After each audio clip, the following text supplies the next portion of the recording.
his retirement after 4 decades as a head coach at Cumberland University. And Mitch Walters and I are going to be talking with a lot of coaches during the course of the day, former players. And first up, Chris Hill is with us. Chris, get just a little bit closer to that microphone if you would. Chris, you were on Woody's first ball team, right? Yes, on the first year they went 4 years. And tell us a little bit about the way things were, back then,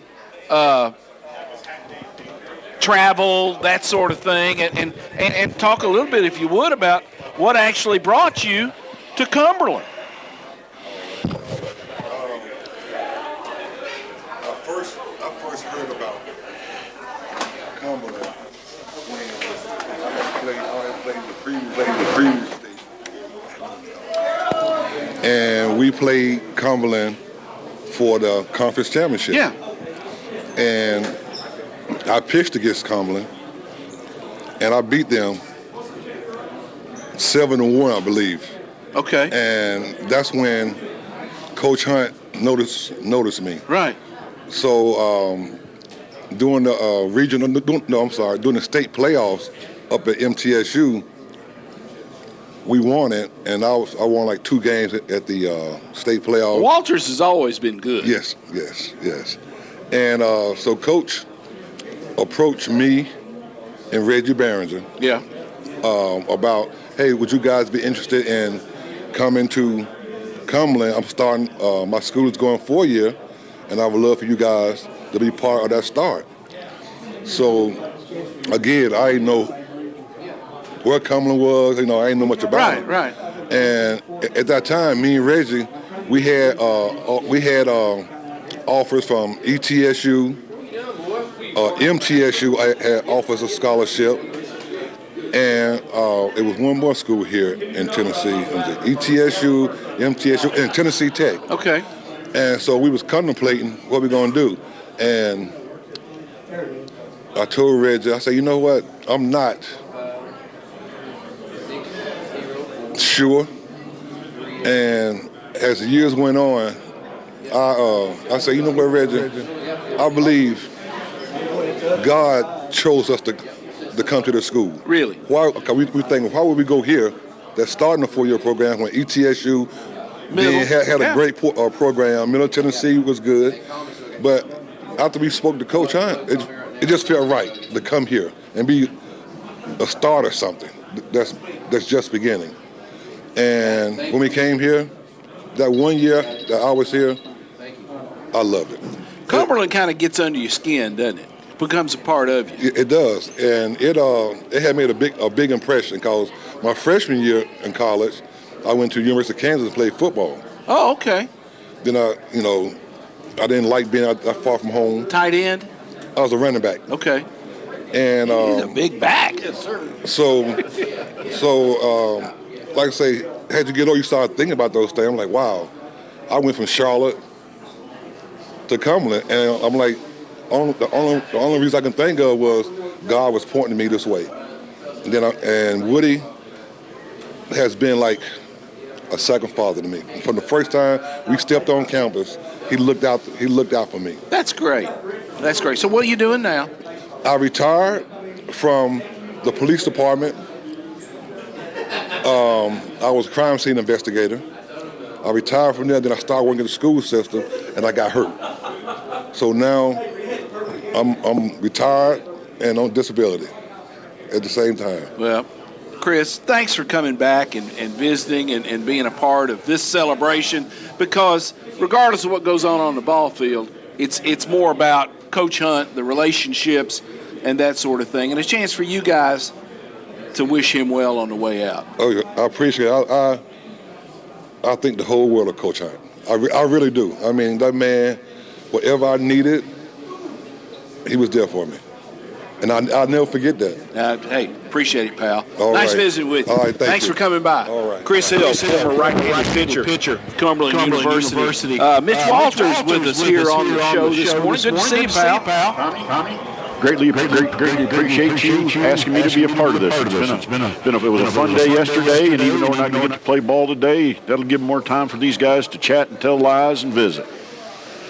Did you make it to the breakfast this morning? Yes. How was that? Good, It was like a COVID breakfast. Everything was kind of prepackaged, but it was good. good turnout? Yes, very good turnout, and they actually got some photos of the different years, and players that are here from the different years and that, and it was very nice. Here's one of the old timers sliding in with us. Mags, Jim McGuire. I don't know if I like the old timers lying too. Well, the calendar don't lie, Jim. No, it doesn't, especially when we took that picture in there. That was, and they started heckling the old guys. I was like, golly, I guess I am one of the old guys. Jim would still be hitting in the middle of the lineup for us so today, Tom. Oh, yeah, you're not kidding. Jim McGuire. Now, tell us about your matriculation to get to Cumberland University. Well, it was kind of a short and quick path when it all happened, but was playing in junior college, still looking for a place to go in the summer, and my roommate in junior college, Tommy White, was from Madison, Tennessee, so that was kind of the connection. And I don't think Coach Hunt saw us, but one of the assistant coaches saw us when we played at Aquinas when we came through. So Coach Hunt reached out to Tommy, reached out to me. Next thing I knew, we were down here on a visit, and we walked around campus, and at that time, 500 students, very small. There's 600 my parents athletes. sent me on my own. There's 600 athletes on this now campus. that's what I'm saying. It's unbelievable the difference of what it is now. But so we came down and walked around. My parents just sent me down there on my own. They didn't even come with me, and it didn't really take me long at all once I met Coach Hunt to, they were transitioning from the junior college going to 4 years. So we were going to be the first group that was going to be playing a 4-year schedule, even though we played a lot of the junior colleges in the fall. And I just fell in love with being in the South, 5 hours from home, warmer weather. But the whole thing was about Coach Hunt. Just immediately when I met him, I knew I felt a connection to him and what he was trying to do and how he was going to try to build it. And being from the St. Louis area, growing up around baseball, really being around good baseball people, I just felt like he could get me to where I wanted to go. And at that time, I didn't know where I was going. So I thought, well, hopefully he's the guy that could put me in the right direction. And eventually you became a JC head coach. Right. And you sent some players this way, right? Right. We did. Tommy Myatt played here. He was with me at Wren Lake Junior College. Joe Humiston, who's here today, he was a Wren Lake guy too, that came. It seemed like, I was helping send him to Austin Peay too, because Gary McClure and I had played together here, and Gary was at Austin Peay, so we were shuffling players that way too. So it was a good fit and a good connection of what I thought I could do for our guys at the time. But I know I was putting them in a good situation here to be able to do it. And then my next move from there, I would have never been able to make that move without Coach Hunt talking to Coach Peterson at that point when he had an opening at MTSU, and Coach Hunt picked the phone up and called me first, said, would you be interested? And I said, yeah, for sure. And he called Coach Pete, and then the next thing I knew, a couple months later, my wife and I were moving to Murfreesboro, and we've been in the area ever since. Raised your family there in Murfreesboro? Raised the family. Both girls are Tennessee girls, we go to Illinois to visit, into St. Louis to visit, but this has been home for them, and it's been a great situation for everybody. My wife, really, she's from home as well, but, she's a Southern girl now too, and she ended up working her way up too, and she's got a great job, and everything just kind of fell into place as it went along. And, and I tell everybody, the biggest thing that Coach Hunt gave me was what I mentioned a minute ago. He gave me, direction. Not that I really felt like I needed discipline. I wasn't as worried about that, but he's the reason I went into coaching, I never really thought about it. I was a business major. Never really thought about coaching, and then, the more I got around Coach and the impact you could see that he had, and impact on not just the university and the players, but in the community, and, the next thing I knew, that's the path that I wanted to take, and he encouraged me to do it, and, and I was, fortunate enough at that point to be able to do it for 33 years. And so it's his fault. It's his fault, yeah. And he has met my wife and talked to her before about, why did you ever talk him into doing this? But he didn't talk me into anything. It was it was something I guess I had a passion for, and he could see that too. Mags, I remember you came in a couple years ago and spoke to the team one Friday morning, and you told a story about when you got here, you looked, and there's the same guy that you had to beat out at junior college. What he'd recruited, you didn't know that, and you had to beat him out here, I believe. We did the same thing. It was, I told the story yesterday. Everybody was asking about, we're going over teammates and, different guys that we played with here, and somebody brought up, Wally Powell brought up that name. I know that's not, household Cumberland name. He's only here a semester, but I had came in the fall and had been playing in the fall, and we were getting ready for the spring, and then I walk onto campus that spring right before we're getting ready to go to the first practice, and I walk up, and here comes Wally Powell comes walking in. The guy that had beat me out before when I was at Illinois State, I look up, now it's the same guy, and I'm like, oh, no. I'm going to have to do this all over again. But fortunately for me, I got really motivated at that point, and ended up being the third baseman before it was over with. And then Wally only ended up here a semester, and I ended up here the next year too. I know, Jim, looking back at the stats and that, you were one of the guys we've had in the program that hit over 400 as a four-year school, and we've just a handful of those guys. But yeah, I was thinking about it yesterday. Thinking about that year. That was my junior year. My senior year was not quite as good. I wish it would have been a little better, but. Just a lot of things went right that year, for me. And at the beginning, I wasn't playing every day, but I kept working and kept fighting to try to get in there. And I always tell everybody, I think Wally Powell coming here was probably the best thing that could ever happen for me because it motivated me in a different way. Coach motivated me, obviously, but I didn't want to go through that again. And I think that made me maybe the better player that I was that year and really kept me focused on what I needed to do. But I appreciate you saying that and bringing it up. Not too many people talk about me as a player anymore. I mentioned with Chris Hill, who is here on Woody's first teams.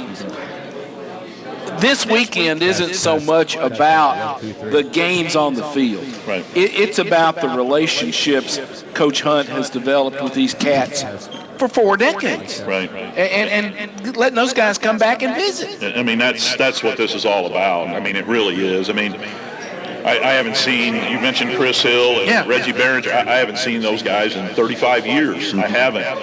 But we connect right away and able to pick right back up where we left off. And you're right. We honestly really haven't talked much about games or a series we won or didn't win or what.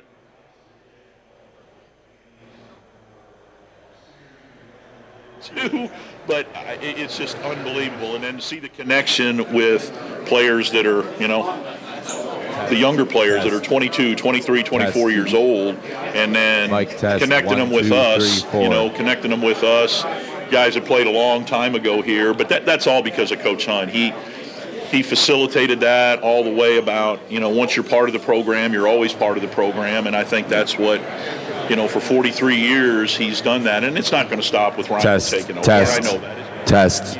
And Coach will be involved and help keep all that together. I know he will, because I know he enjoys it too. I know he enjoys talking to all the former players and listening to the stories and doing all that side of it. And I'm the same way. Former players, I love getting together with them or going to their weddings or whatever it is. And you relive some of those things that are in the past. Some of it gets fabricated, just like we're fabricating some things probably today. But it's it's just an awesome thing to see, and I'm so proud to have been a part of it. Lebanon, Tennessee, Cumberland University. It was Cumberland College then. I never even heard of it. Had no idea. Only been to Nashville one time, and to see where everything is at now.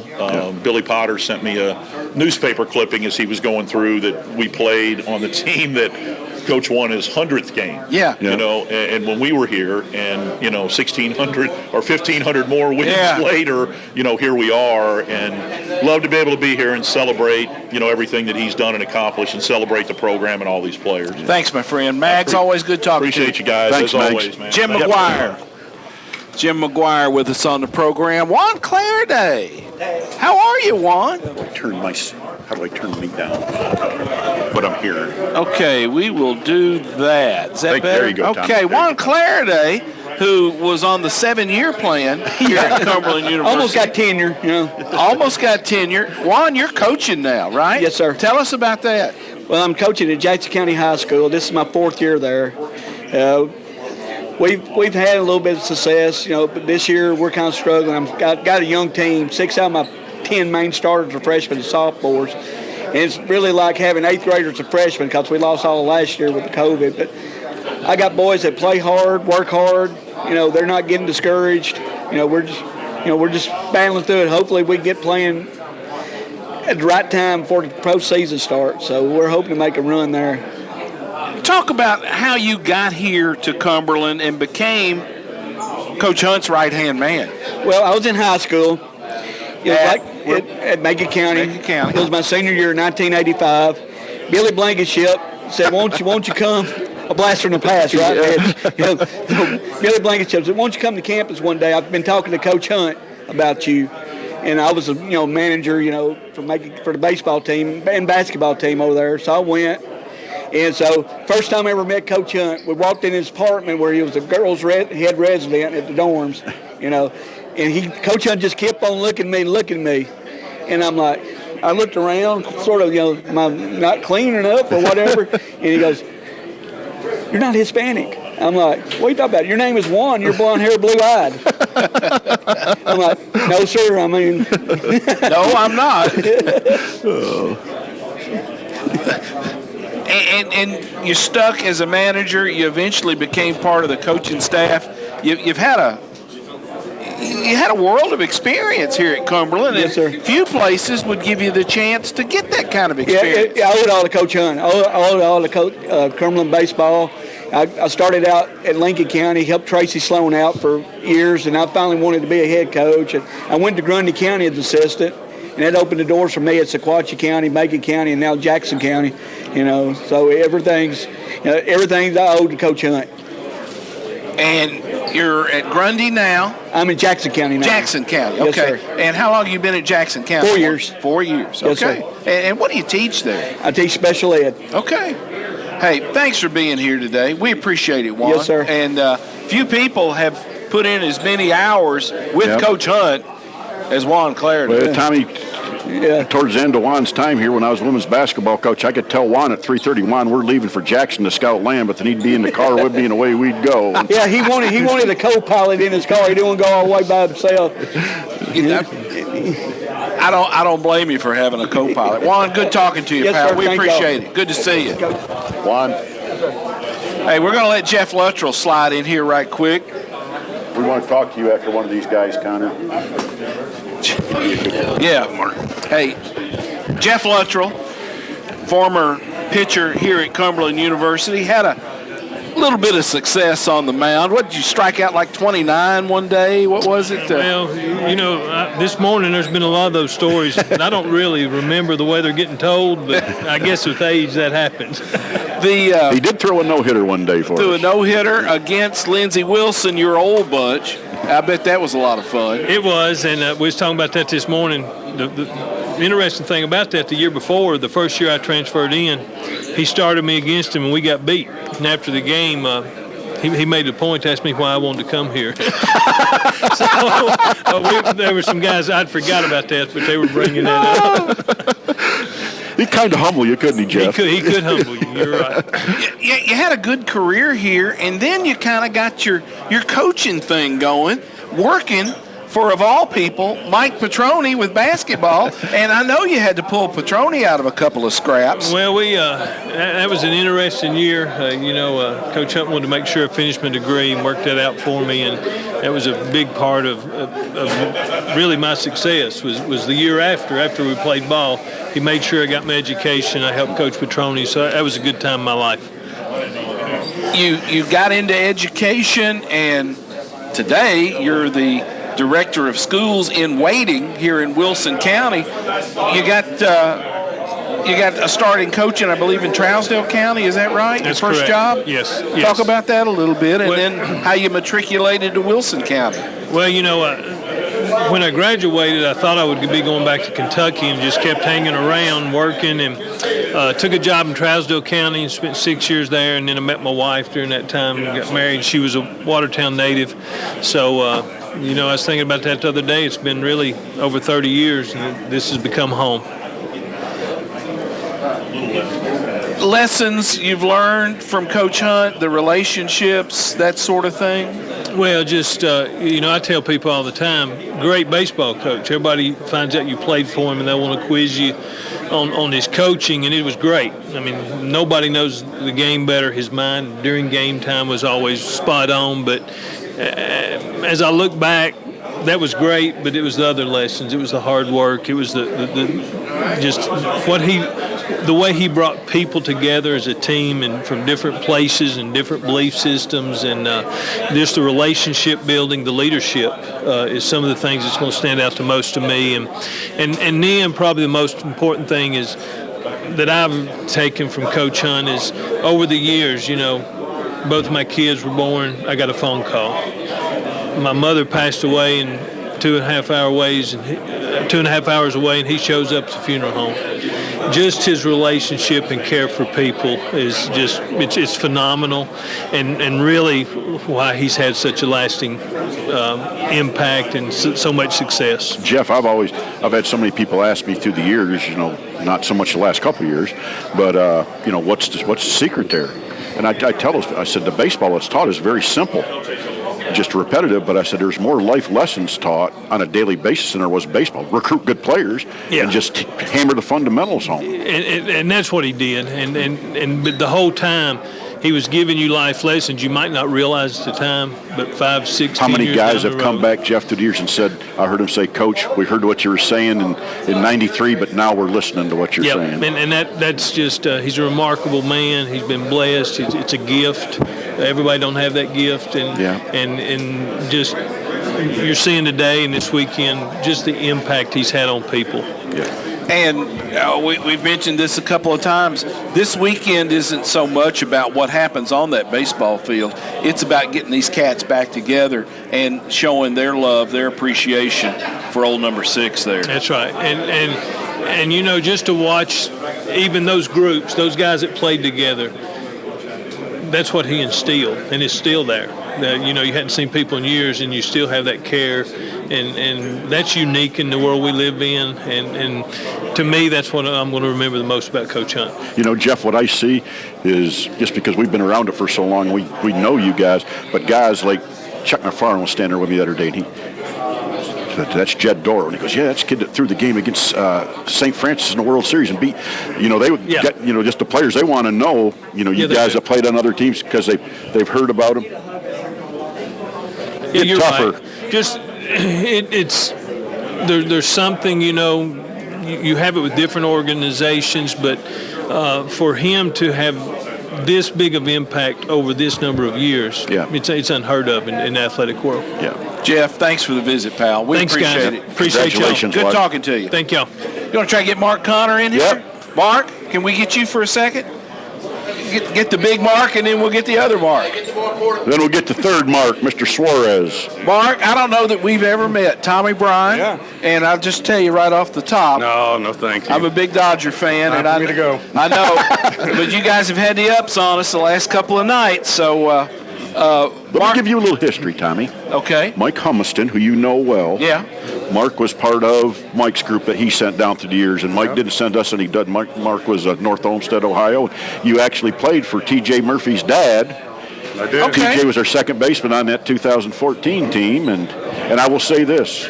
Mark kind of had bad luck when he was here as far as health, but Mark was one of the best athletes, all-around athlete. You could have put Mark Connor at any position on the baseball field, and he would have held his own. And he took meticulous notes when he scouted an opponent. Could be why he's where he is today as director of scouting for the San Diego Padres. Mark, talk a little bit about how you got to Cumberland, from where you were to how you got to Cumberland. Yeah, so when I was in high school, I got to meet Mike Humiston with one of the summer programs that I played with up there at Milrose. And out of high school, I went to the University of Toledo.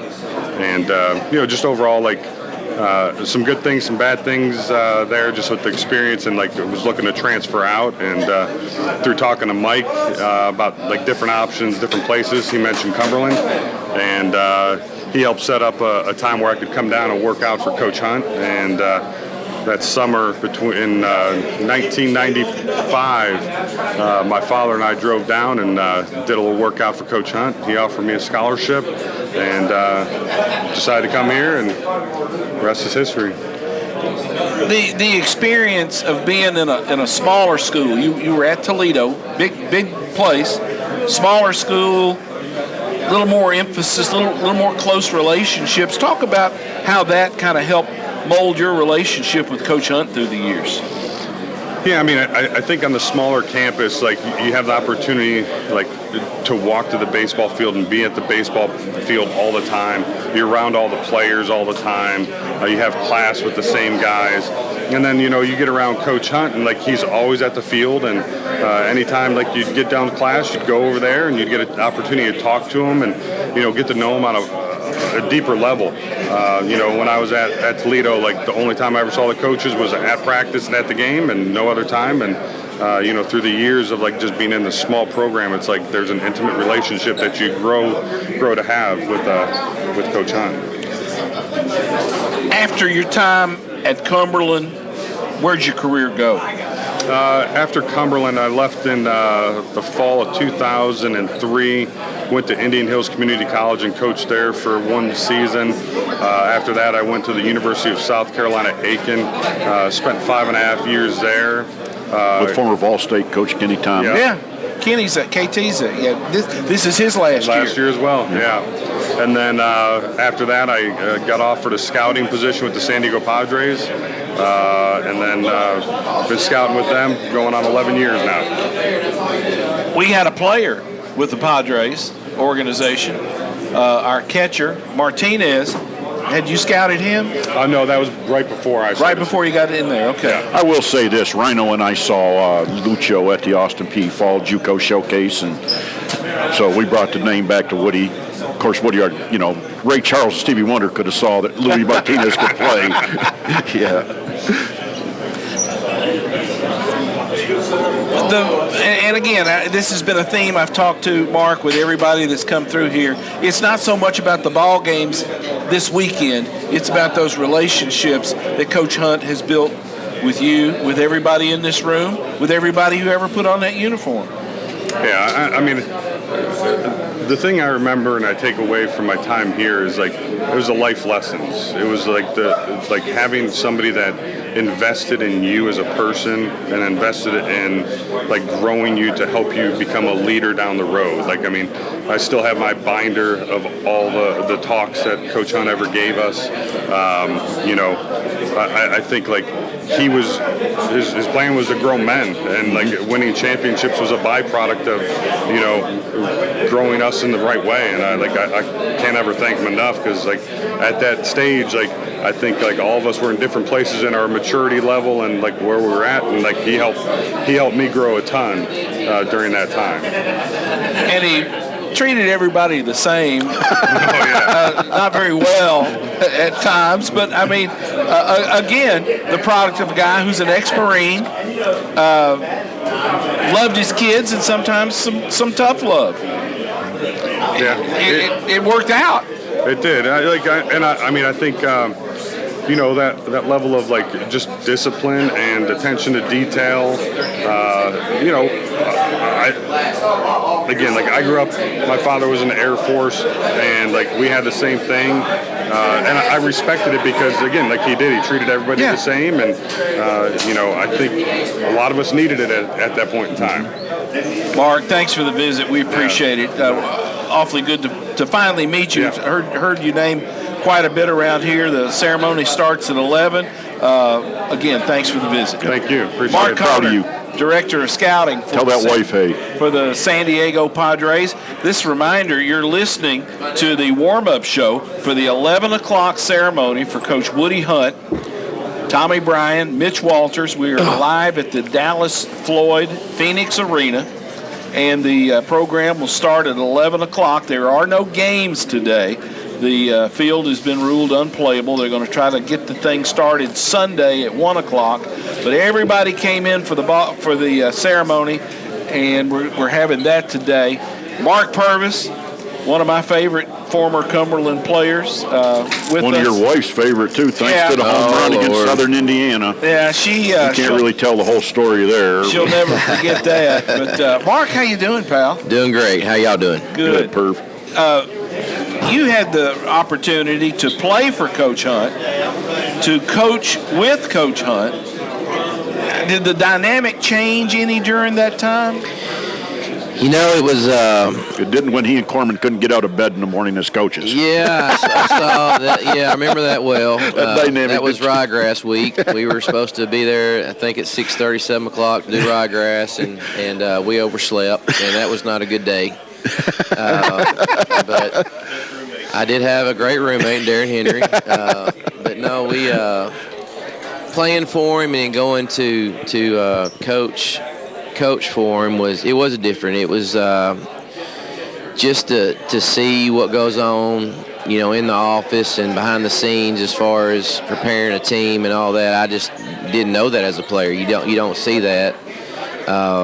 And it taught me a lot. It opened my eyes to coaching, and I knew that's what I wanted to do, and I learned so much from him. Mark, one of the things that I've seen through the years with Woody and his assistants, he will cut you loose. It's not like, you know, some programs where you may be doing just one thing, but he will give you responsibility. And yeah, it was. Let you coach. I still am so appreciative of him because he said, Purvis, he said, this year you're coaching infielders. It's all you. And I was like, wow, that was my very first year out of, you know, from playing. And then the next year, he's like, you're the hitting coach. You're working with the hitters. And he didn't meddle. I mean, you know, he told me behind closed doors what he expected and what he wanted, and he let me do it and let me coach third base, which somebody said he'd never let anybody do that before, except for I think Q Martin did it several years before me, but got to do that and went to the World Series. And I was coaching third. I was nervous as a cat, but you know, he never, like you said, he let me go, and I learned a lot from that. Well, and you learn by doing, and that was a great experience for a young guy. Yeah, it was, and Cameron Jennings, who's helping me now at Watertown, last night even mentioned, he said, you know, you see stuff that I just don't see. I'm ball watching, and you see different stuff, and I said, that's just from experience.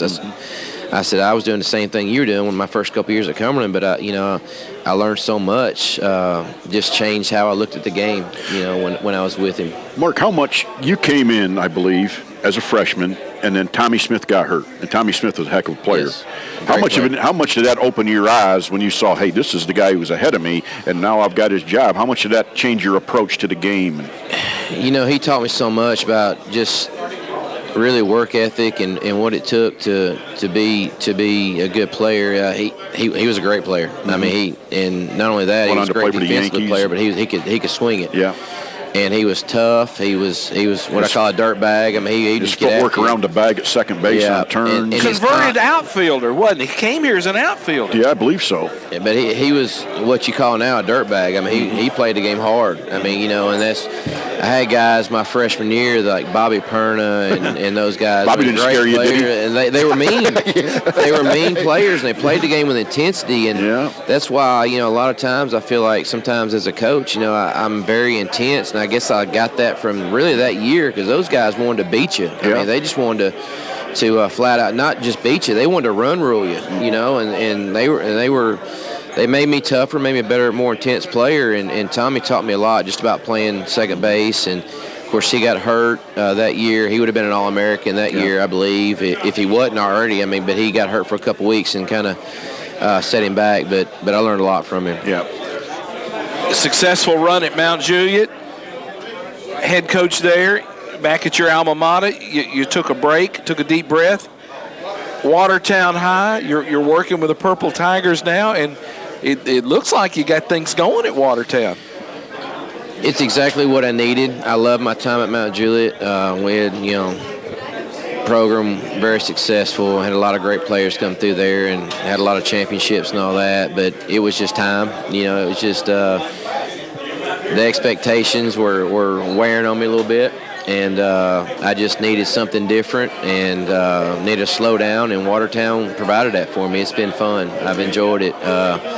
Jeff Luttrell, my former roommate, now the director of schools, which is neat to say, but He called a couple years ago and said, hey, there's a history job. You want to get closer to your farm and get out in the country? I said, yeah, I do. And it's worked out. It's been good for me. Because you've got some acreage in Cannon County? Yeah, about 20, 25 minutes away from Watertown. We've got in Cannon County, close to Rutherford County. We've got farms there, and I've hunted my uncle's farms there, which is right down the road from that. So been there, spent most of my falls there for the last 30, 40 years. And good folks at Watertown.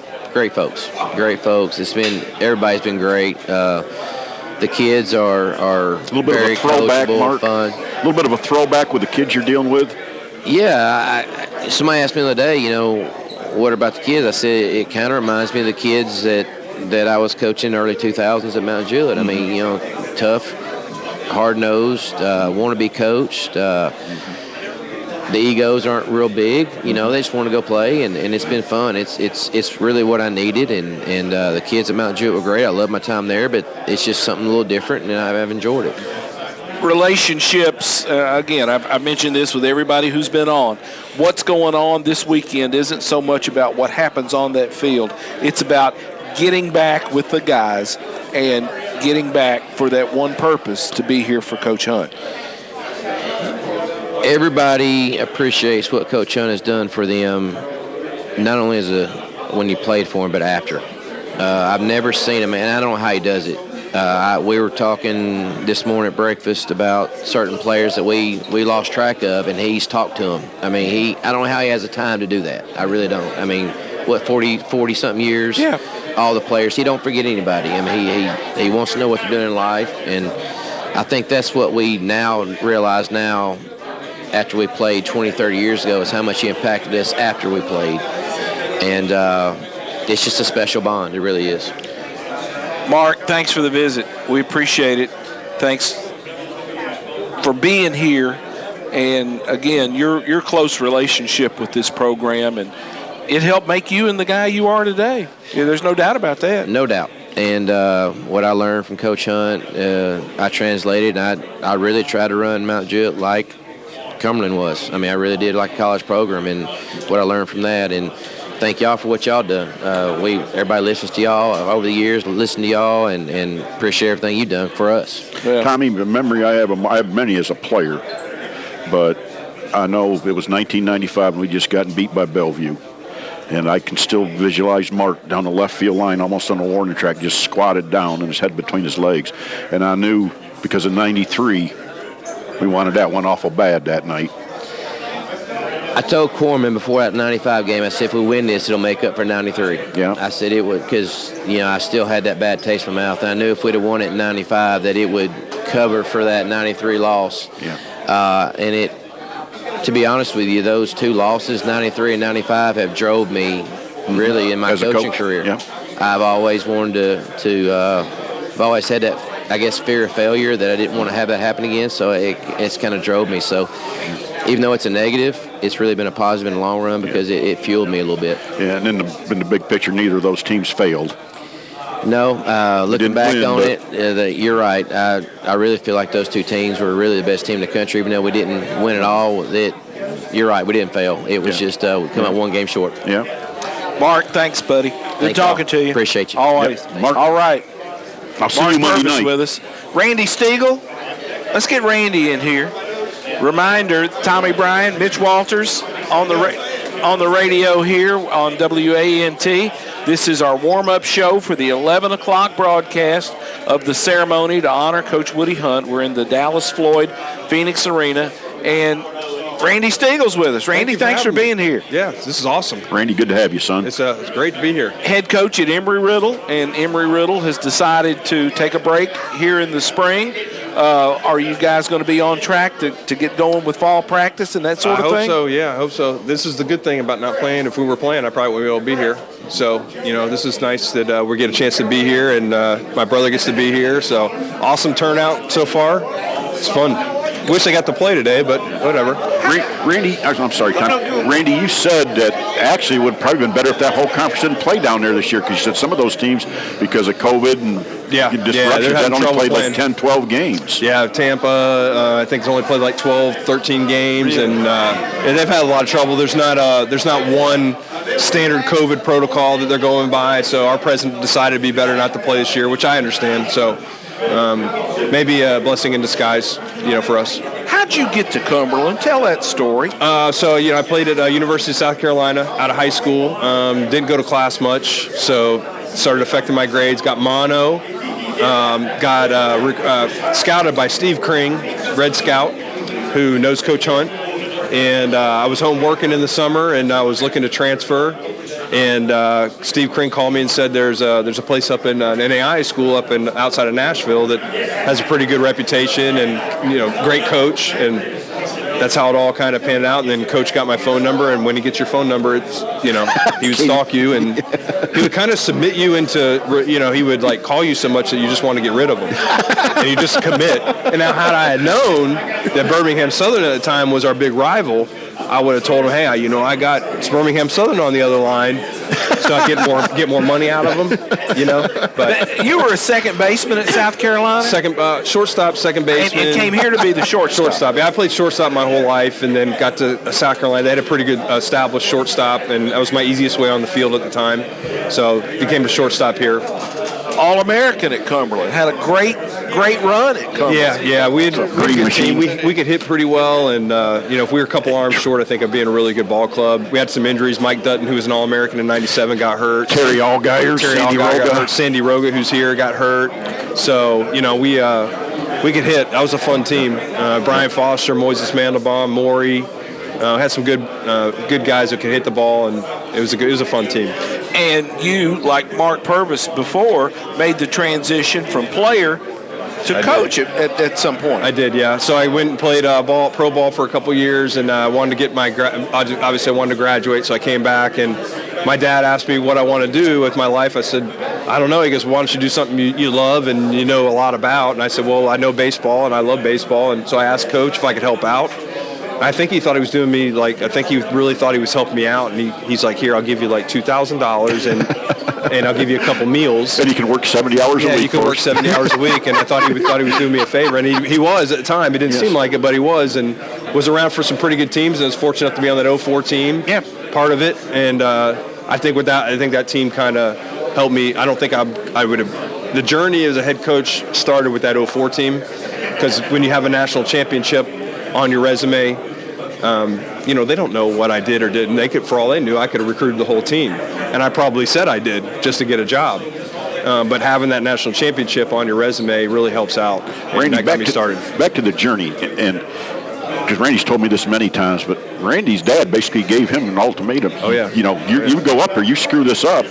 I had to get a 3.0, couldn't miss class, and I didn't do that. And I had good grades. And it's funny how baseball came a lot easier when I was doing well in classroom. So but he gave me an ultimatum. He told me, don't come home. This has got one last chance, and so I really took that to heart. My dad and Coach Hunt are very similar, very very humble backgrounds, big families, hardworking parents.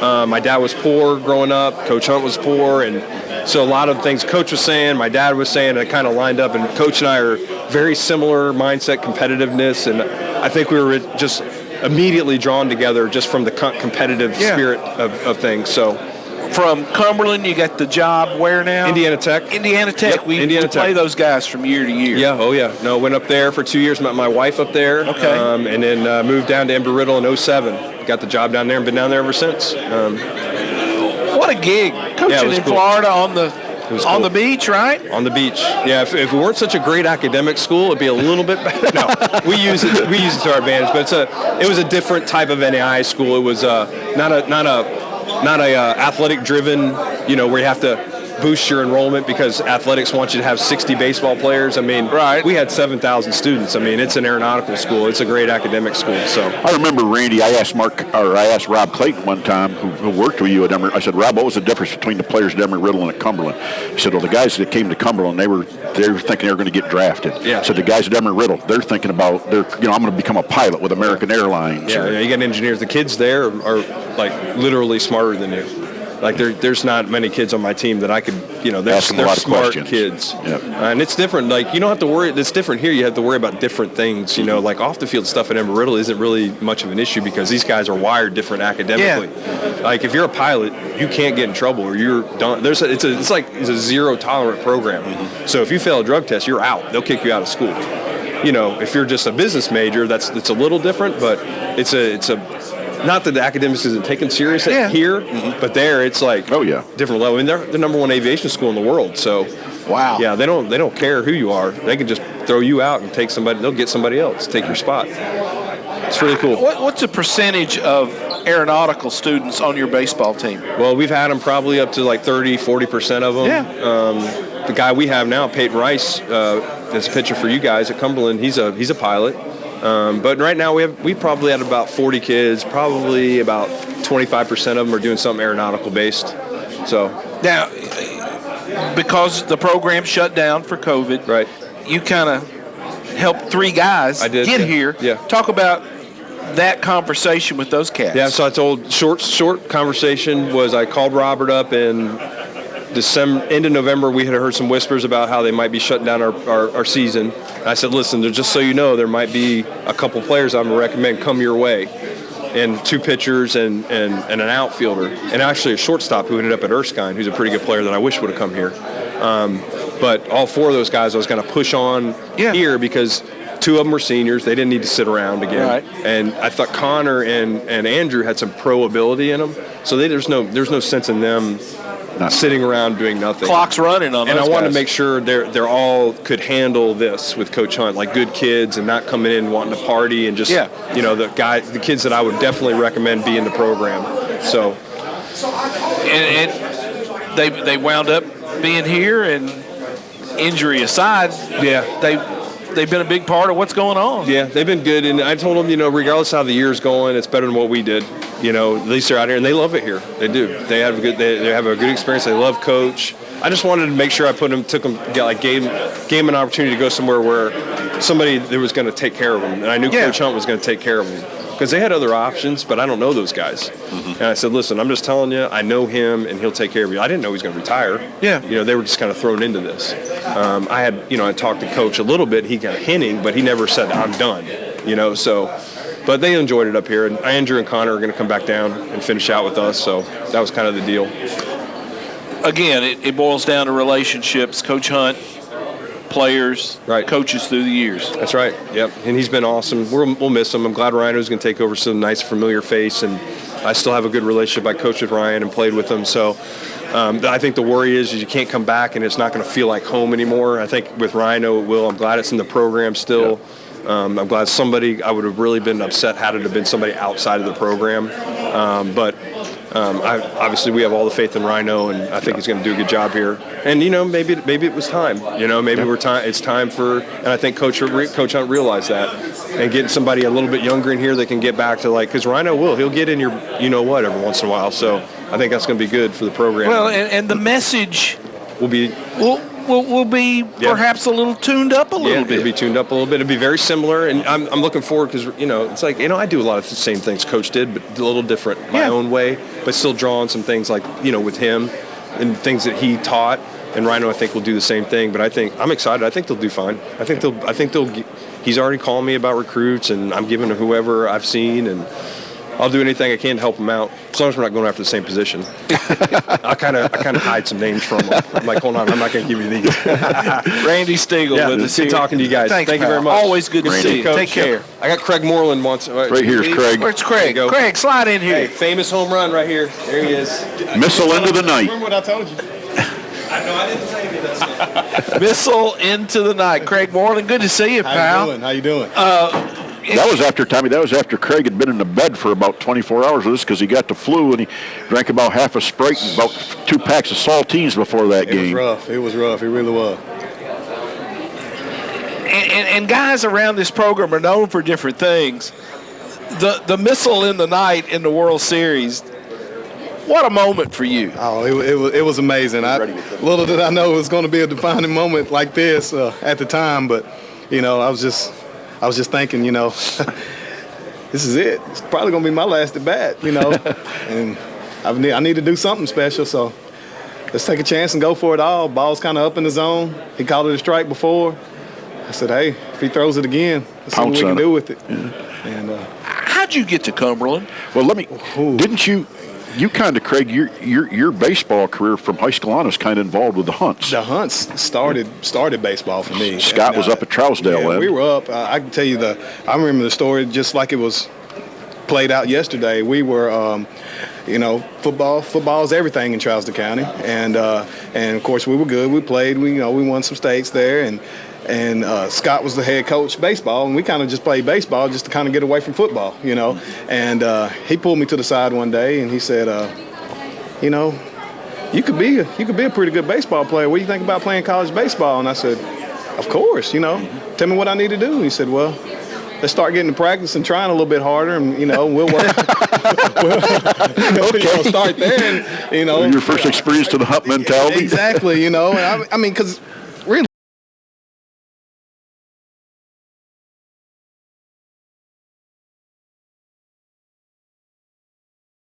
Get a little serious about it, and we can really do something. And so I'm sure I'll do anything, And we got to work, and and then next thing you know, I'm hitting balls out of the park, and scouts are coming, and we get drafted, and then it's time for me to go to college, and they said that. So I got drafted in 2000. So they told me I did the draft and follow program, so I had to go to JUCO, which Vol State at the time was number 1 in the nation, so why not just go right up the street? Played for Kenny Thomas, right? Well, Jeff Smith.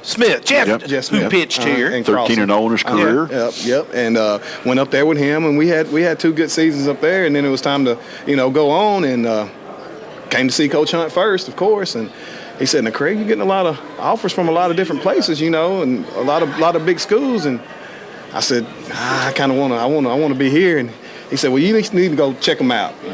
And I went up to MTSU, and I remember that visit, and they had Brazelton at the time, and they were up, and they were doing good, and the visit wasn't really what I thought it was going to be. And I remember riding home, and I said, "Dad,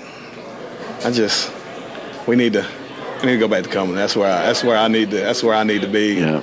Came back, talked to Coach Hunt, and said, "Glad to have you." And we never looked back. We never looked back, and so yeah, if it hadn't been for Scott, day one back in high school, baseball probably wouldn't have been a thing for me at all. What are you doing now? We have a trucking company, and I say we, me and my wife, and we have a trucking company, and we got 3 or 4 dump trucks to run up down the road, and so if anybody needs gravel, rock, driveway put in, dirt. 615-504-7498. Never miss an opportunity. Craig, good talking to you, pal. Thanks for being here. PJ, come on in here. PJ and then Mark. Close it. PJ, good to see you, pal. Good seeing you, brother. And Tommy, Coach. And PJ. The things we've talked about with so many of these guys, it's not so much about the ball games. It's not so much about the ball games this weekend. It's about the relationships. It's about the guys you played with, and about old number 6. Right. What can you say about 6 that nobody else has already said? Yeah. 6 was a motivator. He was much more than a coach. He was a father figure, and he always. We were talking about this morning at breakfast. I don't know if being a small school or what, but he knew what was going on. He knew every little aspect. If you were having trouble in a class, he knew. You probably wouldn't get that anywhere else that you get here at Cumberland. And again, about relationships, the guys you played with, the relationship you have with Coach Hunt, it's carried on throughout your adult life. Yeah, I mean, my phone contacts are full of players that I've played with here that we stay in contact with to today. It's amazing. And then you've got social media today, of course, and it keeps you up and involved too. I don't know if 6 is much on social media, but I know he's got a Twitter account. He'll surprise you. He got some Tom Sawyer in him where a lot of things are concerned with. Right. Yeah. Best moment for you at Cumberland? Well, I'd say we were playing North Florida to go to the NAIA. And that was here in that regional thing. That regional thing. Montevallo and Southern Arkansas, I believe. Right. And we ended up getting beat in extra innings, but they had a guy that started that day that was drafted out of high school in JUCO, and I had a career day at the plate, and so we ended up getting beat in extra innings, I believe, and got up that morning because 6 is always at the clubhouse at 6 o'clock in the morning on the dot, and stopped by to see him. He said, "Hold up, Orioles want to try you out." And I had sent all my equipment home with my parents, so I borrowed a left-handed pitcher's glove and borrowed Mark Purvis's cleats, and Purvis threw BP to me, and next thing you know, I get drafted by the Orioles. And so, and Six was instrumental on telling me, he was my go-to guy at that point. Should I go? Should I stay? What should I do? And he was much more than just a coach at that point. Yeah. He's kind of like my little free agent. And again, relationships, that's the whole story, isn't it? Oh, yeah. I mean, you talk to everybody here today, and all it's been since we've been here since yesterday, it's been story after story after story. You remember this, remember that. And it's been outstanding. It's outstanding. It's good to see people. Yeah. And I want to make one last announcement before I go. What we're trying to do, John Hunn said something to me about it. We would like for everybody to be here that's here today. Let's try to get together next year on the first home game, on Rhino's first home game. Yeah. And we'll get Coach Hunt and Rhino, and we'll all be here again. So let's try to get that going. That's a good thought. I hadn't heard that. And, PJ, that's a heck of an idea. Yep. So, we appreciate it. Everybody show up for Rhino. We're excited for him to take over the program and get here on the first home game for him next year and get with Coach Hunt and go from there. All right. Good to see you. Thanks, PJ. Take care. Thanks, Coach. Hit one in the street for us in right field, son. We're going to get Mark Suarez in here, and I know there have been people who have traveled Saved the best for last. long distances to get here, but I don't know if anybody had the road trip you had. You were at Canaveral in Florida and drove up. What in the world was going on down there?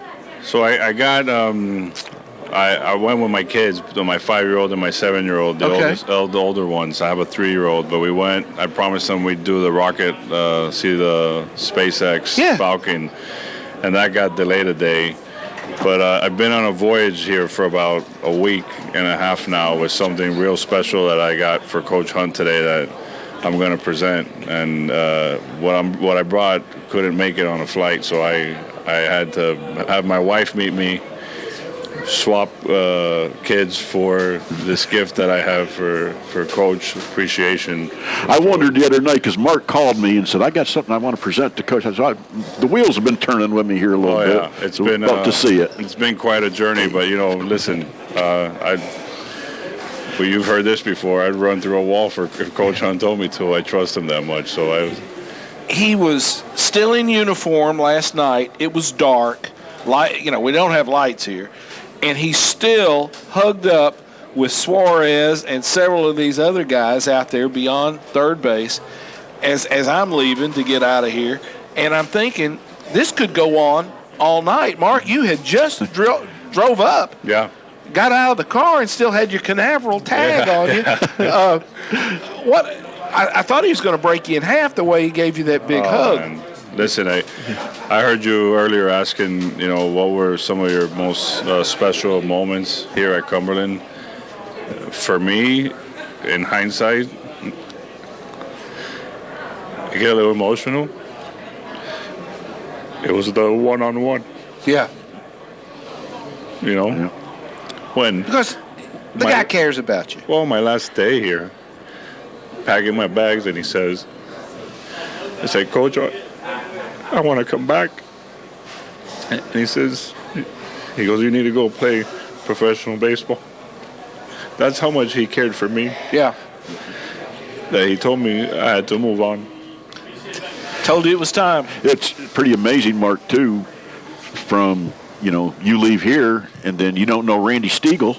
Yeah. But then you and Randy end up playing together in pro ball. Yeah, and then the irony of that is, I get to Billings and Pastor John Hunt is there. Yeah. And my AC doesn't work.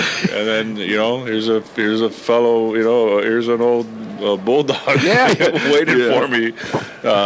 Makes me dinner, and, it says the power of the family and the energy that this man has brought to so many people. And listen, you won't find a more competitive spirit, but baseball was not, it was very clear from day one, that, his savior was first, and that is what, and I'm going to say it, you're not supposed to talk about those things, but when you lead and you walk that walk that he's walked his whole life, it really, it's the walk I want to walk for my children, and we are all his children. Everyone that's played for him. It is a family. There's no doubt. It's a family. And guys who played here in the early 80s to guys who are playing right now, it'll all come back. It'll hit them at one point. They're part of something huge. Yeah.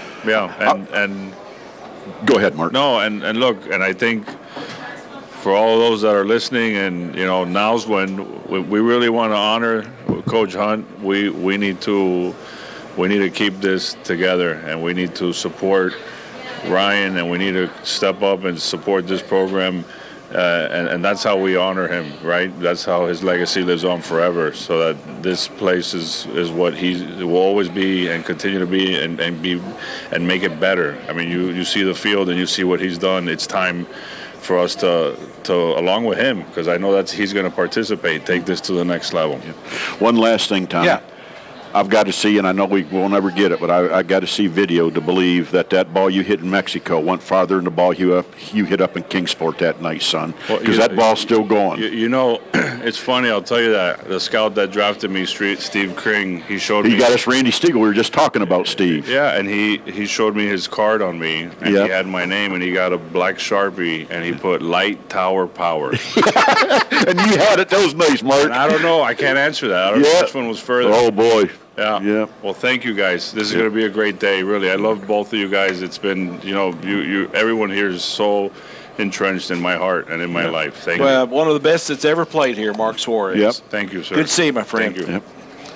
Mitch, thanks for your help here Tommy. today. We're going to wind this thing up. We're going to take a quick 2-minute break back at the station, and then we will roll it for the 11 o'clock ceremony to recognize the incredible career of Woody Hunt. I'm Tommy Bryan. I will talk to you later. We could have done 3 hours.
We'll be on for about maybe 60 seconds just for us to introduce, and I'll wait my hat to have it.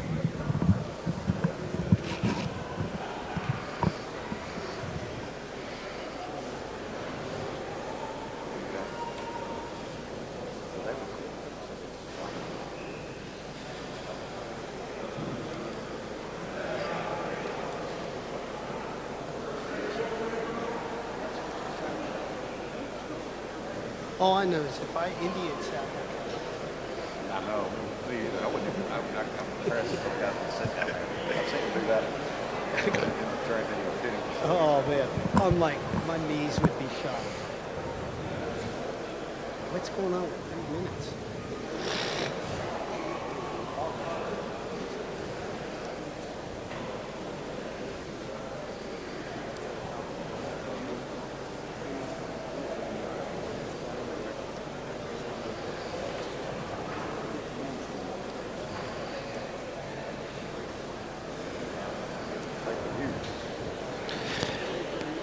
Welcome everyone to Dallas Floyd Phoenix Arena. If you're tuning in to listen to a baseball game, we don't have a game today because of rain, but I promise you, you will not be disappointed as we have a huge crowd inside the gym here at Cumberland to honor 43 years of service to Cumberland University by Coach Woody Hunt.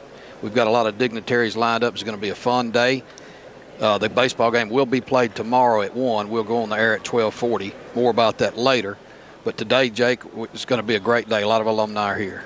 Randy, it's just a great day to honor Coach Hunt, as we've heard from Tommy Bryan and Coach Mitch Walters and a whole number of former Cumberland baseball players that we've seen, guys from Coach Hunt's first year in the 80s all the way to his last.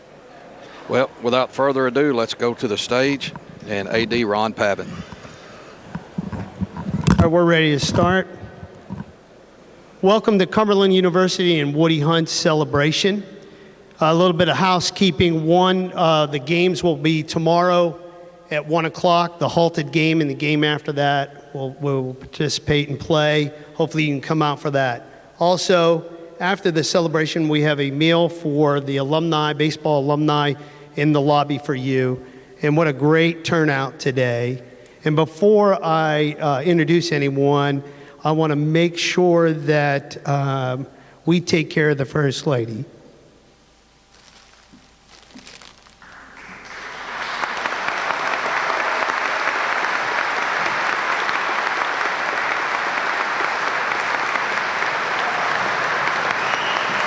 Coach Pavin giving Irma Hunt a bouquet of flowers and the crowd giving her a standing ovation. It's a beautiful sight.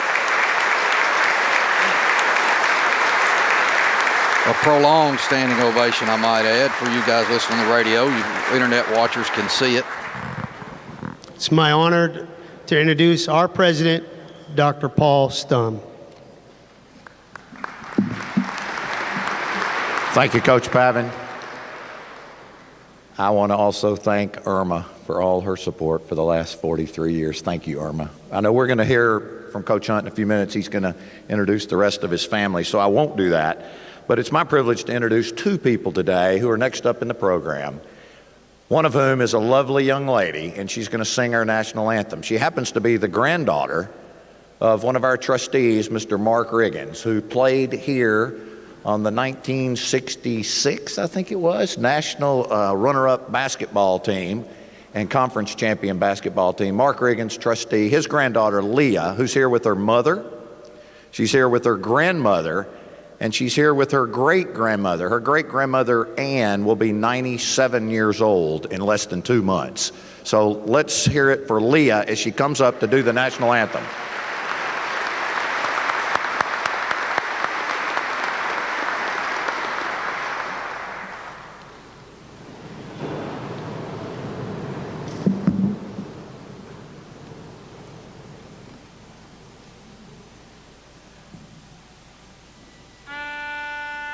Oh, say, can you see by the dawn's early light what so proudly we hailed at the twilight's last gleaming, whose broad stripes and bright stars through the perilous fight o'er the ramparts we watched were so gallantly streaming, and the rockets red glare, the bombs bursting in air, gave proof through the night that our flag was still there.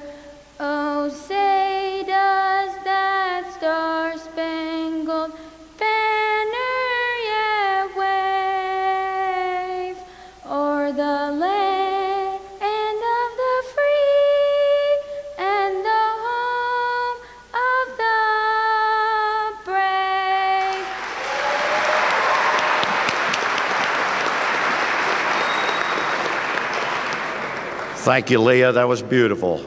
And now I'd like to ask Brother Donald Owens to come and offer our invocation. Would you join me in prayer, please? Dear God, I want to thank you for being so good to us, blessing us with so many blessings. Thank you.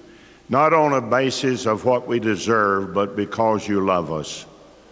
Thank you for giving us life and letting us make our journey in this world. Thank you for giving us a good body to live in where we could enjoy life and participate in many events and many things. Thank you, Lord, for instituting the home and the family for us to have to live in, to grow up and do all of those things. Thank you for schools and churches and organizations that have contributed to our well-being and to the advancement of our happiness and our success in this life. I thank you for Cumberland University, who's been here for many, many years now, touched a lot of lives and helped to educate our young people and provided many opportunities. I thank you for all the sports activities of the school, many of them. A lot of young people have been able to participate. They've been trained and taught to give their best, and they apply that as they go out into life to live a good life and to be what they need to be. I thank you for the occasion that brings us together here today to celebrate the ministry of many of us are wonderful friends of his, Coach Woody Hunt. Thank you for his family who is seated here, and I've got to know many of them. As a minister, I've had many of the memorial services of his families, and we come to celebrate a time in his life today. Thank you for him being a good man, a good coach, and thank you for him being a good Christian man. That's had a lot of influence, no doubt, on how he's dealt with people and wanted to bring the best out of them. And many of them are what they are today because he has guided them and directed them and maybe got after them good and hard and heavy because they could do better, and he wanted them to do better. And he wanted them to do better in life, so when they got out, they'd do that. So bless him and continue to use him for your honor and your glory, and continue to bless this university here, that it may continue to reach young people and send them out into a world that needs some good people to help us to get further along in that way. Bless the program here today, Lord, and bless each one that has come to celebrate this occasion. And again, Lord, thank you for your promises you've made, and thank you for you making provisions for us to come and live with you when this life is over by giving your Son, Jesus Christ, to be our Lord and our Savior. God bless us here today. In your name we pray, and amen.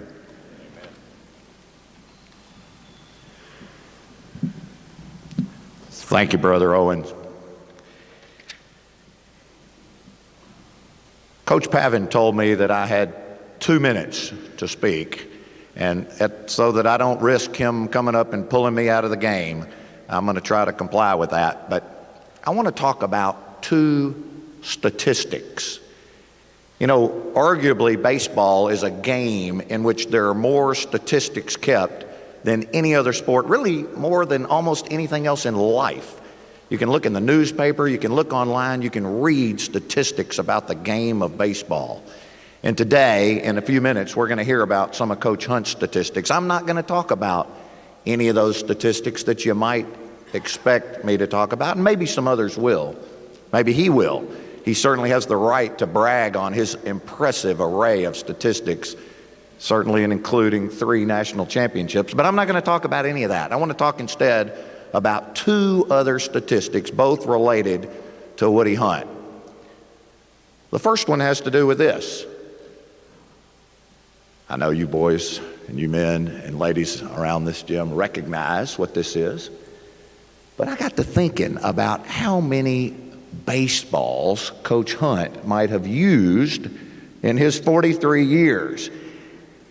He's been coaching here as the head coach for 43 years, and on average, we play, and he plays more because he's usually in postseason play, but about 56 games a season.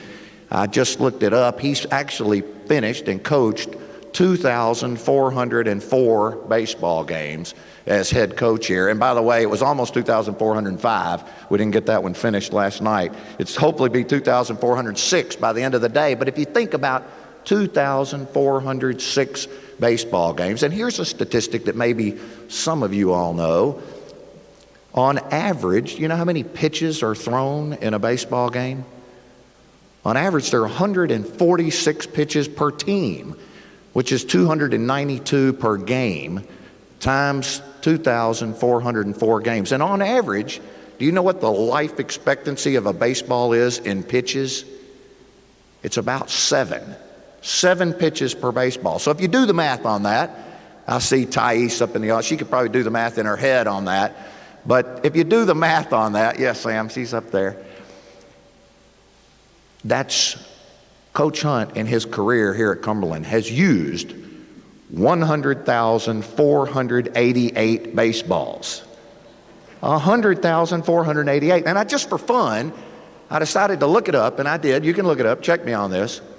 That is enough baseballs to completely fill 2 Olympic-sized swimming pools.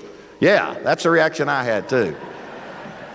2 Olympic-sized swimming pools. And by the way, more than one of those Olympic-sized swimming pools, almost 1.5, would be filled up with baseballs in games that he won.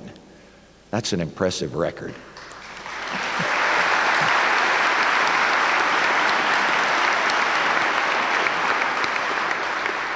But what I want to use my last minute about, if Coach Pavin doesn't put me on the bench, is to talk about a statistic that's arguably much more important than that first one. Much more important. And also much more difficult to measure. You know, you can measure a lot of things in baseball. You measure earned run average, you measure batting averages, you measure a whole lot of things. But the statistic that I want to talk about is one that's not definable or measurable in traditional terms. And that's the statistic of how many men's lives have been transformed by Coach Hunt. Because I would argue that the thing that he will be most remembered for, even though he has an amazing track record, I would argue the thing that he will be most remembered for is the impact that he's had on literally thousands of young men's lives. Now, I got to visit last night at dinner with a lot of the folks in the audience, many of whom I see here today, many of whom I'm very grateful for because they're friends of mine. But I want you to know you can talk to any of those men. I was going to say young men. Some of them aren't so young anymore. But you can talk to any of those men, and you can talk to these young men down here.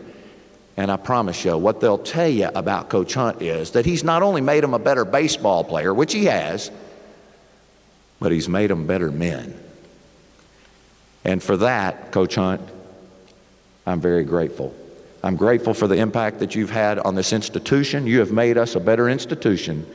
And I'm grateful for the impact that you've made on all these and thousands of other lives. Please join me in thanking Coach Woody Hunt.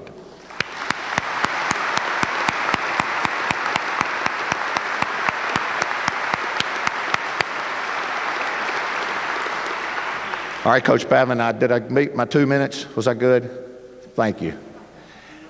I ran long. My boss, Chairman Bone, said I ran long. I'm sorry. We have some other important speakers up here who are going to be introduced in a minute, but I'd first like to ask Mr. Ray Render, who's representing Congressman John Rose, to come up and help me make a brief presentation. Ray? Thank you, President Stone. Appreciate it. I'll try to make this quick. So thank you for coming out today to celebrate this day. Usually we introduce all the dignitaries. I'll just say thank you, dignitaries, for being here with us today. So, hey, but to these guys right here, you're in the presence of a living legend. I want you to take that with you when you go. Maybe these guys out here have realized that through time, but Coach Hunt is a jewel of Cumberland University, and Cumberland University is a jewel of the 6th District of Tennessee. So I just want to throw those few words out there. Once again, so the congressman was able to get a flag flown over the United States Capitol for the coach, and that's in this box here. We also have a certificate to commemorate today, talking about the 41 years of coaching and maybe more importantly, just as you said, the lives that he's touched. So I know he means so much to everyone. So I just want to say thank you for coming. Coach, thank you. If we can present this to you, I think he said in the front so we can get a brief.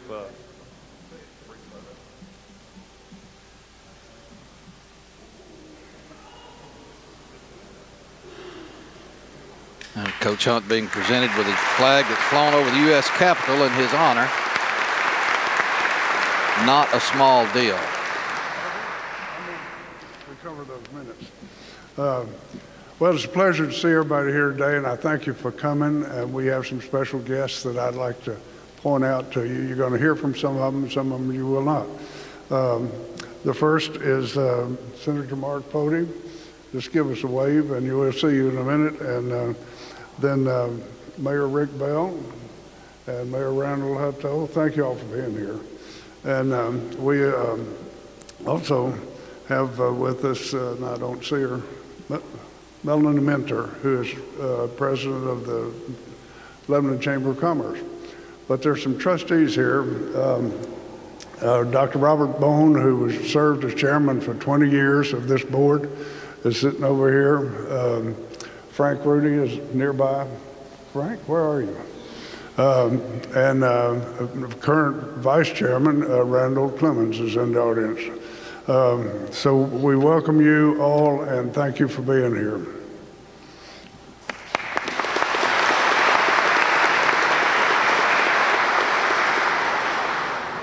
Good morning! What a day to be alive!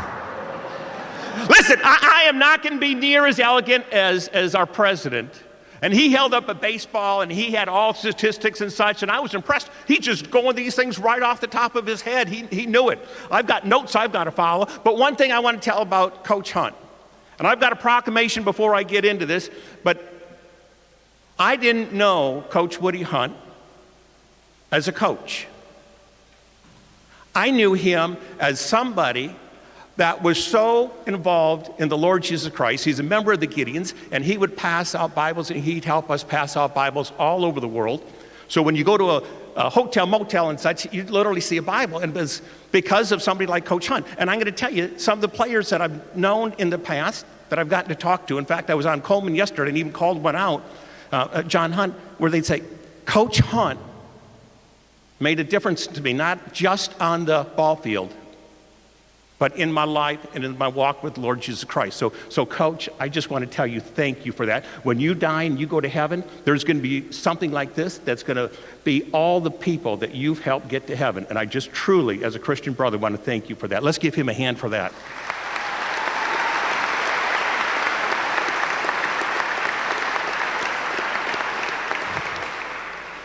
So we did something at the Capitol.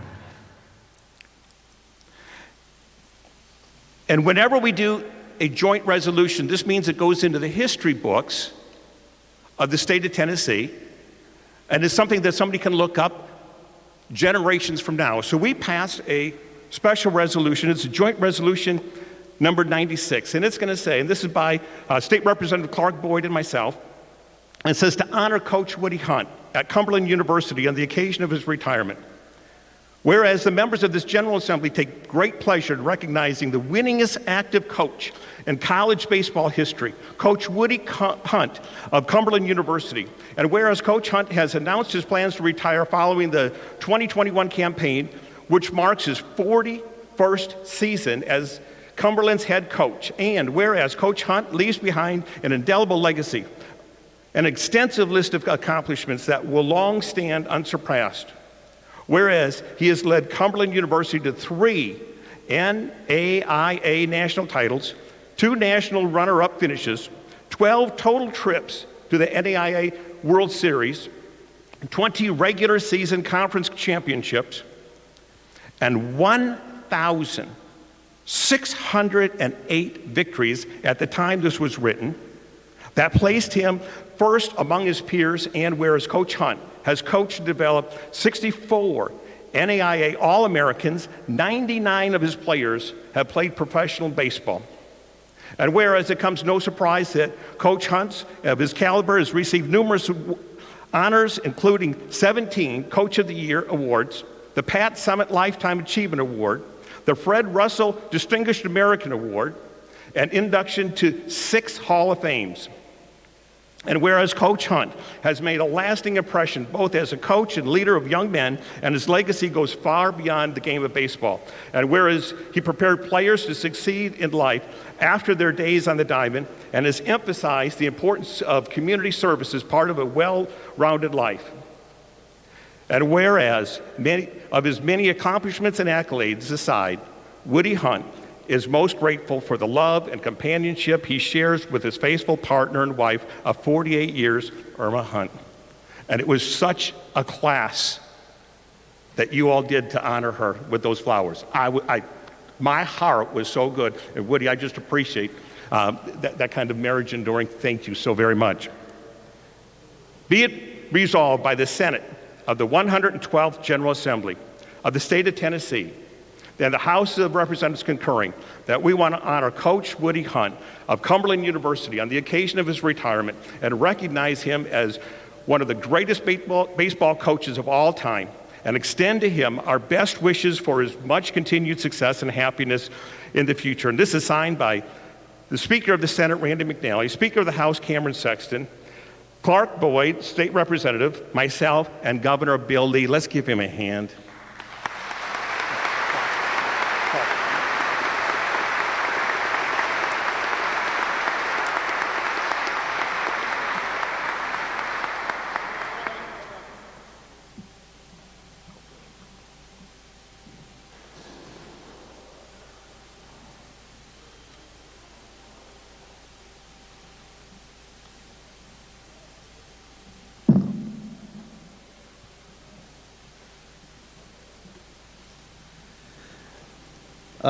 I had the pleasure of working here at Cumberland for 19 years and working alongside Coach Hunt. And during that time, City 11 and I Mayor watched Rick him Bell. as he influenced his players. And I heard him as he cranked up his lawnmower at the baseball field. And I had lunch with him in the cafeteria and listened to his stories. And all those things that during those 19 years, and everyone else who works here at Cumberland, I promise you that we cherish those moments that we spent with Coach Hunt. We have been his players, but we've been his colleagues, and that's something that's been very special. As I thought about this presentation today, I really thought back those times and really came to the conclusion that Coach Hunt is a teacher. And he's a great teacher. Now, he doesn't just teach you guys, he teaches all of us. He taught me every day. Well, except for one time. When I was a student here, I took nutrition class from him, and I didn't learn anything in that class. But but every other time he's taught me, even as mayor, he has taught me. Every time I see him, he tells me something. He's had a great influence on everybody in this room. And he's had a great influence on this university. I know there were times when this university was struggling, and his baseball program ushered this university through that time. I know that. But what I want to talk about is his influence on this community. I can remember in my younger days when Cumberland first joined the TCAC, a conference that included some powerhouses in Nashville called David Lipscomb and Belmont and Tribeca. And when this little school from Lebanon joined that conference, it immediately began to dominate. And I remember how proud this city was of that. And I know how proud this city is of the 3 national championships and all the victories and all those things. But it's more than that, though, because every time a championship was won, or an article was written about Coach Hunt and the Cumberland baseball program, it said in that article, Lebanon, Tennessee. And so there's people around this country that know this city because of him. And that's a huge impact. But it's not just that. So many of his former players stayed here. And they opened businesses here, they went to work here, and they raised families here. And that's had a huge impact on our community as well. So I want to thank Coach Hunt for that, for having a positive impact on this city. And, he's given a lot to this city.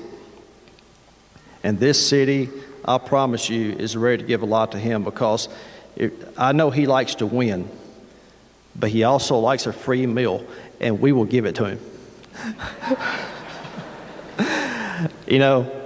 We all know that Coach Hunt is a legend. We all know that.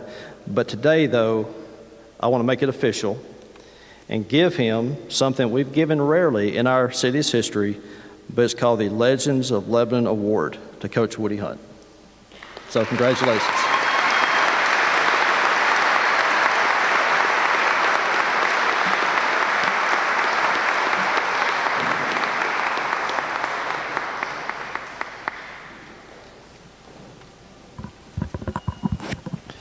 And that's Lebanon Mayor Rick Bell, who also was a former teacher here for many, many years. He didn't introduce himself. I just want to make sure you radio listeners knew who you were. Now comes next, Wilson County Mayor Randall Hutto. Coach Hunt, it's an honor for me to be a part of the program today and to celebrate and honor you. Our county commission had asked me to not do a resolution. They would like to honor you in front of them at a later date. They didn't want to spoil what was happening today. And so I'm going to speak from a different perspective. As a coach in the community here for a while, you were who we all looked up to. The pressure to build a program and develop what you did at Cumberland University was really seen by us as untouchable. In the job I'm in today, I always say Wilson County is known for three things nationwide: the Wilson County Fair, Cracker Barrel, and Cumberland baseball. And today we honor the man that put that there.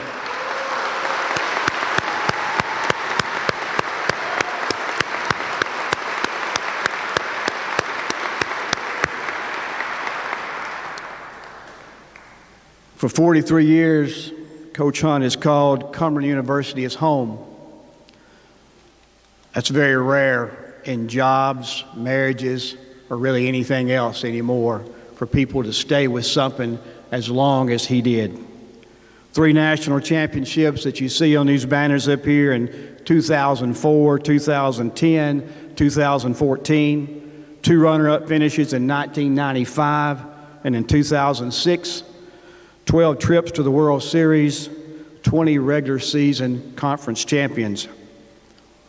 Any coach can have a good year. To sustain something like that, though, is where you build a program.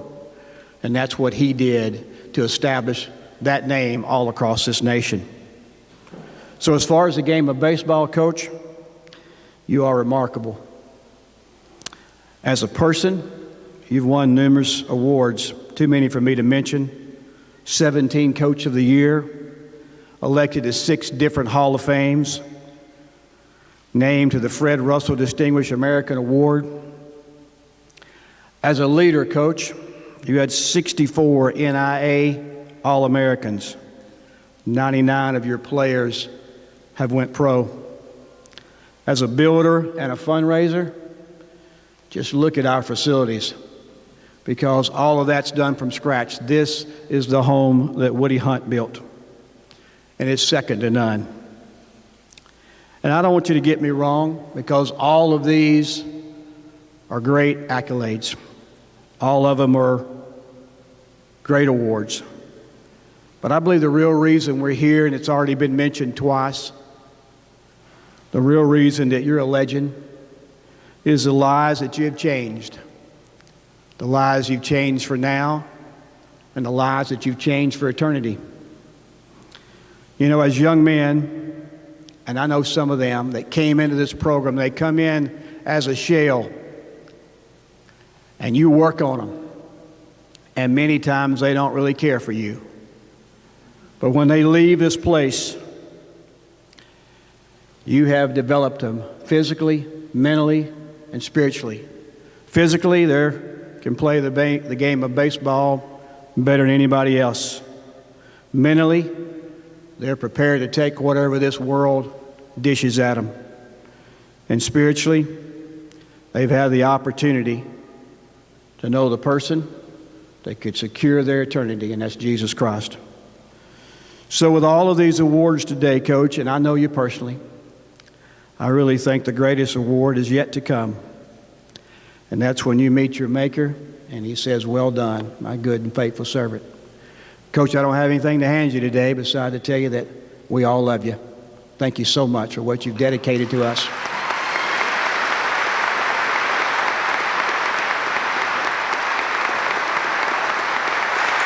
Wilson County Mayor Randall Hutto, and now Lebanon Chamber of Commerce President Melanie Minter. I'm a little vertically challenged, so I'm going to have to move this down. Stacy, you'd be the only one. WP maybe. Okay, maybe Paul. Sorry, we may have to move it up. I'm going to call up Philip Vance at this time with me. I am Melanie Minter, President and CEO of the Lebanon Wilson County Chamber of Commerce. One of our favorite partners is Cumberland University. On behalf of our staff, our board of directors, and everyone, we want to wish you well, Coach Hunt, but we expect to see you again often. Thank you for being a legend at Cumberland University and our community. You truly are a man of character, integrity, that every person wants to know and will never forget. Your dedication and inspiration to children, your players, adults of all ages, especially a role model. Paul, can you do the statistics on that for me one day? How many role models he's been to people? We're going to do a number on that, but may God continue to bless you and your family, Coach Hunt. Today, the Chamber had a flyover planned in honor of you. So we don't have a flag to present. We don't have a proclamation. Hopefully tomorrow it will happen, depending on the rain. However, we had another plan to announce for you today. I'm going to turn it over to Philip Vance. I do want everyone to know here today that Coach Woody Hunt has been very faithful to the Lebanon Wilson County Chamber of Commerce. He has been a grand marshal in our parade. He has been an integral part of our all sports camp each September, free to all children under the age of 14. He's also been a speaker at our best all-around student athlete. At this time, I'm going to turn it over to Philip Vance to tell you a little bit about what we're going to do for you. Thank you, Coach Hunt. Hi, my name is Philip Vance, and I'm the Vice Chairman of the Wilson County Sports Council, and we just want to take this opportunity to congratulate you, Coach Hunt, on such an illustrious career.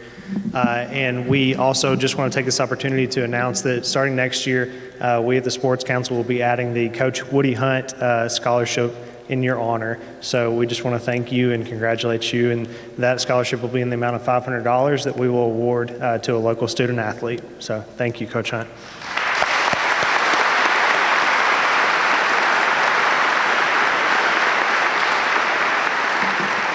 Thank you to Cumberland University, who will match that scholarship. We've always been a partner with scholarships on them, so thank you again, Coach Hunt. To the coach and to the players, good luck tomorrow in your game. From the Wilson County Sports Council and the Lebanon Wilson County Chamber of Commerce, God bless you all.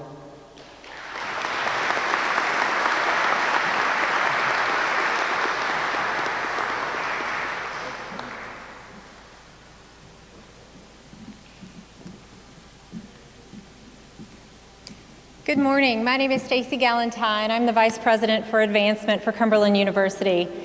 A little less than a month ago, we announced a challenge to raise $43,000 to honor the 43 years that Coach Hunt has supported and been a part of our university and our baseball program. I am thrilled to stand here before you today and share that we have exceeded that goal. I get to share that goal and those successes because of everyone in this room today. You made the difference, you were the team, and you pulled this out, and I'm so thankful for you. So I'd like to do a round of applause for everyone in here today.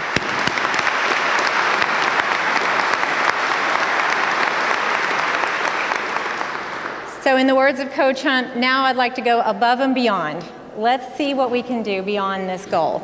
We would like to honor you, Coach Hunt, with an endowed scholarship and maintenance fund that will live out into perpetuity. So not only will this baseball program and Cumberland University, supported from this, all of you players here today, will see the benefits of the dollars that those that have come before you have presented. So again, if you will look behind you, say thank you to all the alumni that are sitting behind you that paid it forward for you all today. So, thank you.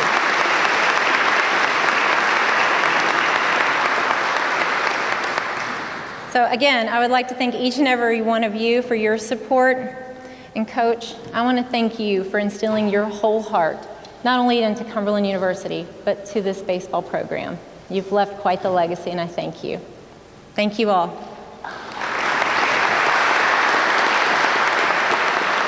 And now Cumberland Athletic Director Ron Pavin. Well, I get the honor and privilege to coach, retire number 6.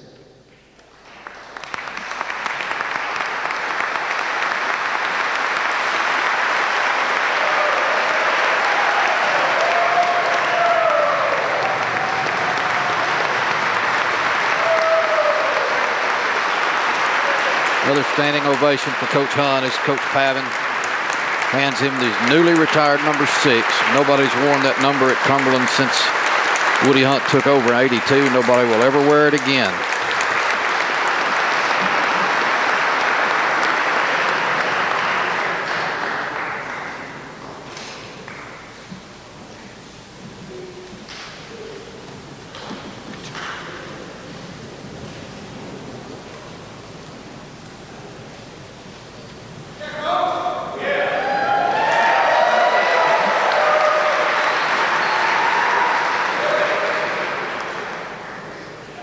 And now we'll hear from the man himself, Coach Woody Hunt.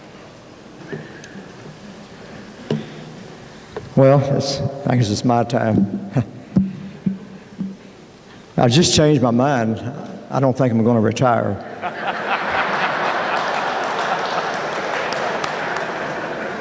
Dr. Stum and Ron and the development office, we thought we'd get everybody together. We need to raise some money. So we'll have a collection plate as they go out the door there. No, thank you. I'm honored and speechless.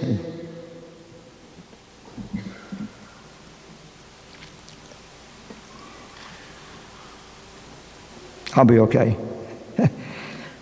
A special thank you to everyone who's here today. I hope you can stay for the game tomorrow. Our players need your support. We'll start at 1 o'clock, finish the first game, and play the second game. But this is the day that I have anticipated for a couple of years. COVID had other plans, however. This anticipation has been filled with uncertainty, fear, and wondering when is the right time. Today, I know it is time.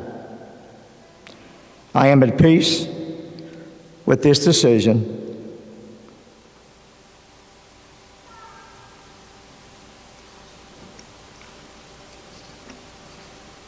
And looking forward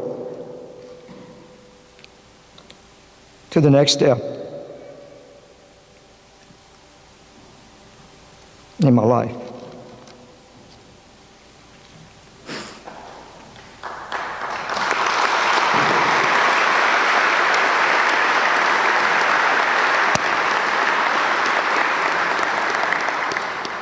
Reflection is a great thing, and I have done a lot this past year or so.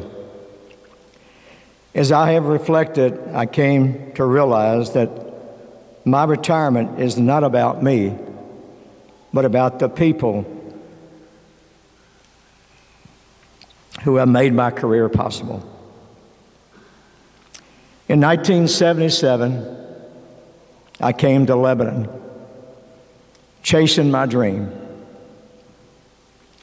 Two men gave me an opportunity to become the assistant coach. Later on in 1981, those two same men asked me to be the head coach of this program. These men were Mickey England and Dr. Ernest Stockton. They had confidence in me and believed that I could do the job. The first 2 years we were a junior college. And then in 1883, I believe it's the right year, Cumberland transitioned into a 4-year institution. I will never forget these two men who gave me an opportunity to coach this great game at this great university. Mickey taught me a lot on the field. Dr. Stockton taught me how to love Cumberland and to have passion for what you do. My many thanks to them. The next group of people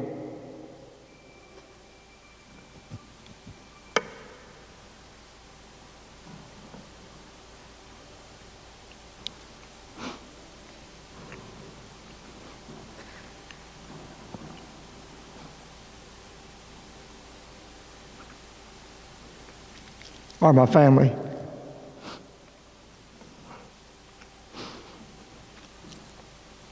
They were seated to my left. I'm sorry. My wife Irma has endured a lot while I was living my dream. Happy anniversary.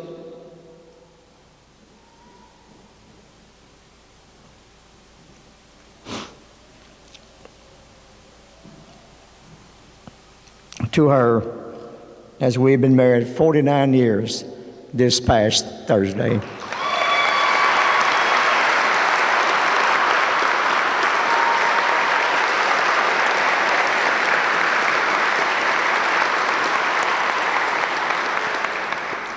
My three sisters, Carolyn, Jan, and Judy, are here.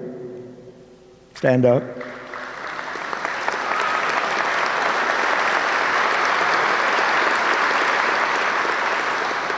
Irma's sister, Drama, is here. Stand up.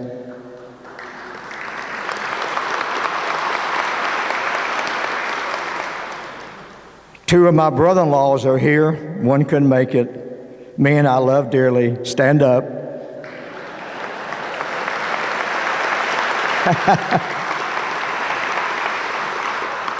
Please don't embarrass me, Joe. Please don't.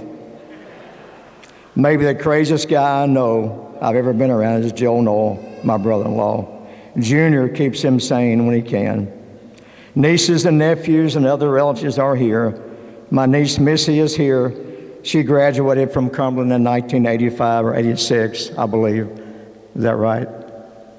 87. So she was a cheerleader here many years ago. But the special people in my life are my grandchildren, Eli, Noah, and Easton. They are the best.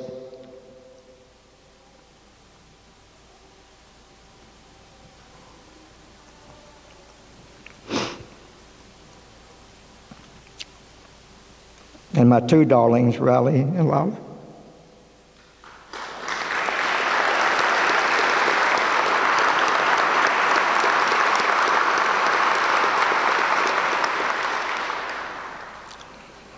Not to forget my two sons, Scott and Ryan. These two men are the pride of my existence. And I am so proud of the men they have become.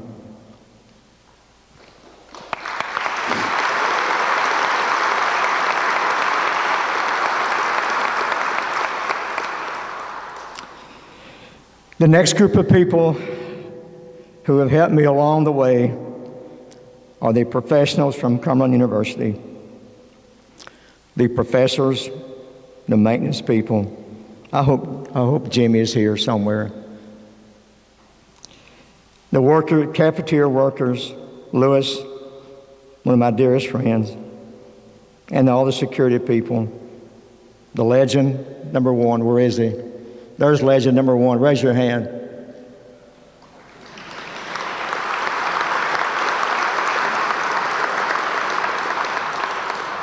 Mike and I have an inside joke on that. All the former students of this great university that I've had the privilege to teach in the classroom or be associated with in the dorm or wherever it may be on campus, all these students have enhanced my life greatly. A special thanks to you. All the coaches of the other sport teams and the training staff, my special thanks to you as well. The presidents I have worked for have been wonderful to me and helped me in more ways than I can mention. Dr. Paul Stump, our current president, has made this transition a very easy one for me. And I think I've been able to live through 9 presidents, I believe, Dr. Stump. So, and I say that in a very respectful way. Without question, the athletic directors have supported me beyond what was required of them. 4 stand out, not to eliminate the others by no means, but these 4 men are some of my closest friends. Mitch Walters, Lynn Bogle, Pat Lawson, and Ron Pavin. Ron has gone beyond what was necessary to make my memory, my retirement, a special memory. He has worked hours and hours to make this possible, and I thank him and his staff for that. Getting back to Lynn Bogle and Mitch Walters, the friendships that we developed on the road and doing the radio, and Lynn, I'll never forget the words that Lynn said on the radio. We won our first championship. He said, we're living the dream here in Lewiston, Idaho. And then in 2010, when Coach Mitch Walters said, after we won it, the last pitch, he said, do you believe in pots of gold? Those words will always be with me. Thank you guys for those special moments. I can't leave out the community. This is a tremendous community and a great place to live.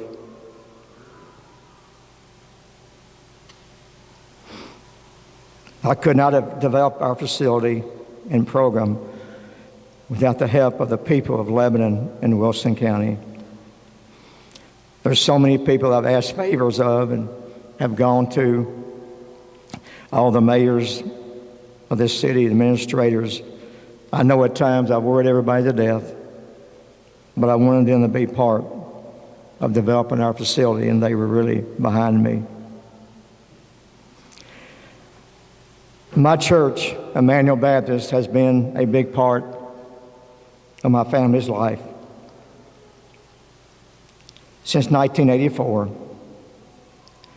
Without the spiritual input from that church, I would not be here today. And Brother Donald Owens, who said the prayer, my dear friend, guided me through many, many, many tough times.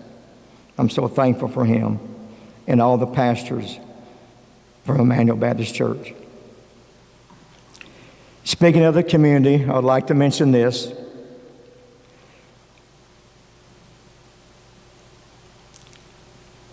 "2020 was a tough year.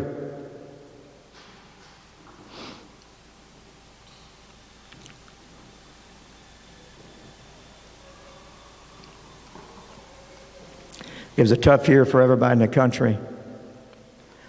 It was a tough year for our family, but it also has been blessings in many ways. When the tornado ripped our house apart, many people in this community reached out and supported us in a great way. The community came to our house and helped clean up and extended a helping hand. This university came out to help the students, the athletes from other teams, the administrators, and our current team of 2020 were at my house cleaning up and cleaning up neighbors' houses and yards also. My family will never forget that support that was extended. The blessings overcame the heartache that we felt from that tornado.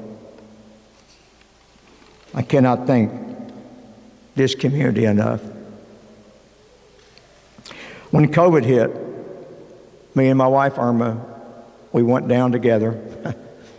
This community reached out again to us in so many ways. Brother Owens brought me food every day. He brought me food on some days that other people brought me food the same day. I'll never forget those few days that we were locked in and how much support we had. When I got hit by the line drive in Georgia, again, this community reached out. It was a fearful moment for me and my team. I really thought that this may be it. But after that incident, this community reached out to me again with well wishes and checking on me. It was non-ending of how many people reached out. And I'd like to thank Randy Salas, our current radio man, for staying with me in Georgia in the hospital and driving me back home that night. I'll never forget that. So thank you, community, for what you've done for me and my family. And I hope to someday that I can pay this community back for all that they've done for us. Finally, to all my former players,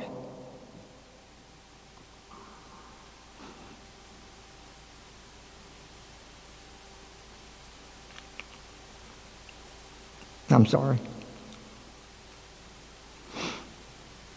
To all my former players and coaches, I'm not a very tough guy, you can see. And this current team, an overflowing heartfelt thank you. I wish I could name all of you today by name, and I recognize everybody and can recall your name, but I wish I could thank all of you publicly. But that would be not possible.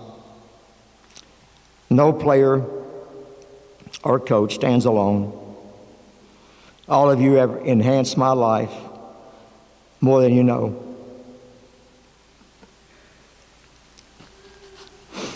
I feel the support and love of all of you. But this I know for sure. These players have influenced me much more than I have influenced them. My goal as their coach was to give them the best program that I could, hoping that they would have a great experience here at Cumberland. And sometimes that great experience, you have to go through a lot of ups and downs. And most of the players here have been through that.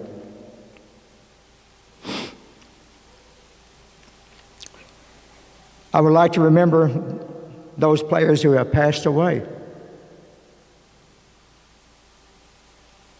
hoping I don't leave anyone out. Dan Shields, Bill Slavens, Steve Godfrey, and Clark Shelton. God bless them and their families.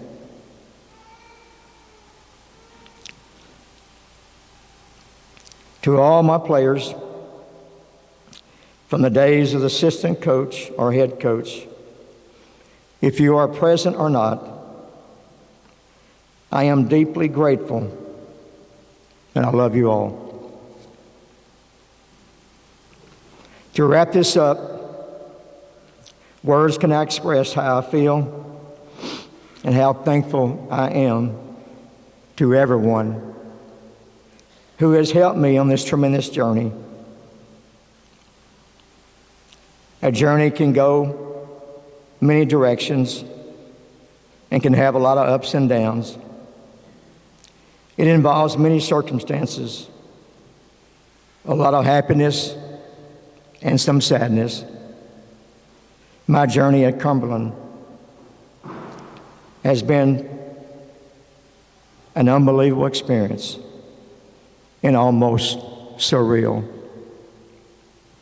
I love all of you, and my deepest thanks to everyone here.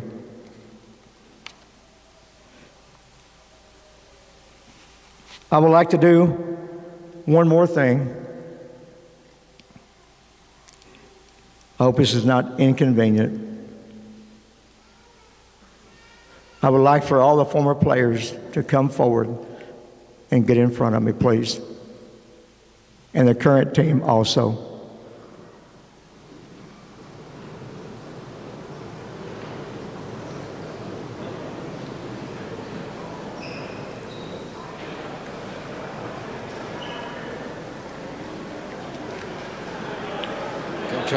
Coach Hunt asking all his former and current players to meet down at on the gym floor, and boy, there's a bunch of them. Probably at least a couple of hundred. What an incredible scene.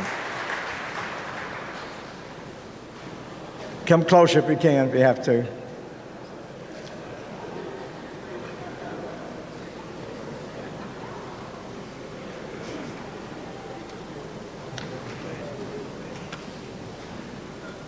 We got some old timers trying to get down this way.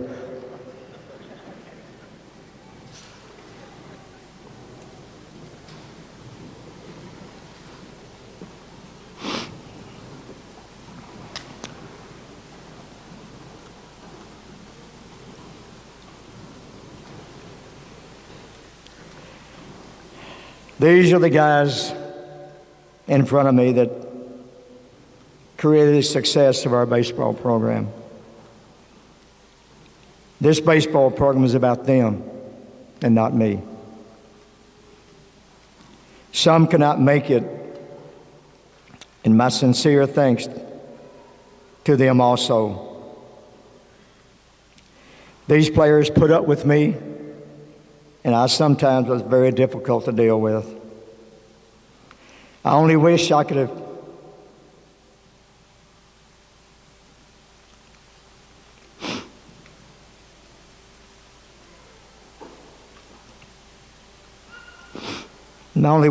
given you more, because you gave me a lot. Together we made it work, and we developed some pretty good teams along the way.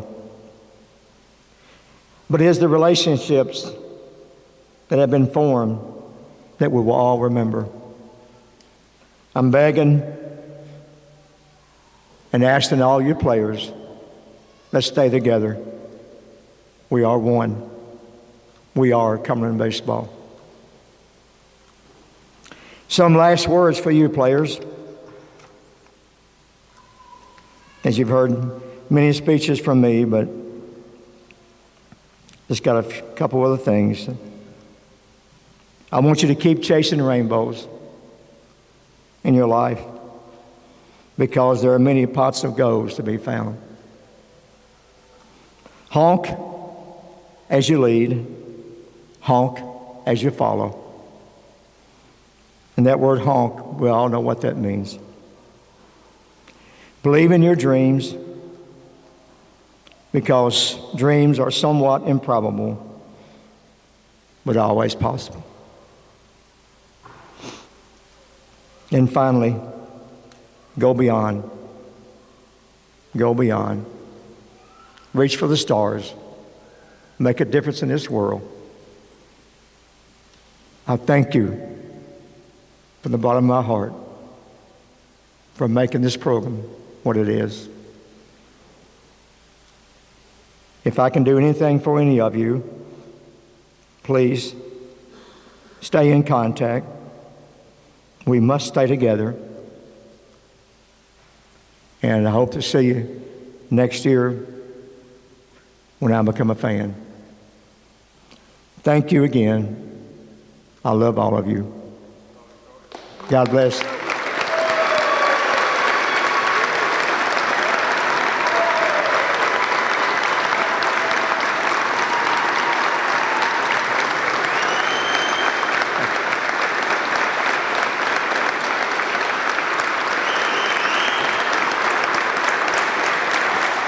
Jake, all I can say is wow.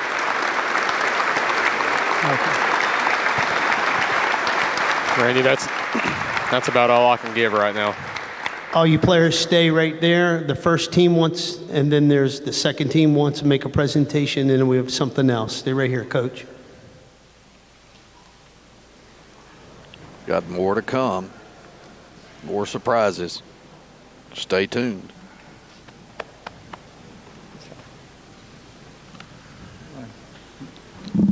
We promised to be quick. The folks that you see was the very first team of Woody's. Yeah, we're old. Such a pleasure, and we just got a plaque that resonates what most people have said today. Everyone's already standing. I was going to say, if you played for Woody, stand up. If Woody's impacted your life, stand up. But everybody's already standing up, so that's self-evident. But let me read this. A good coach can change a game. A great coach can change a life.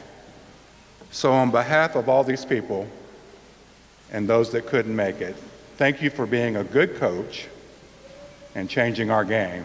And thank you for being a great coach and changing our life. Thank you, John. Thank you.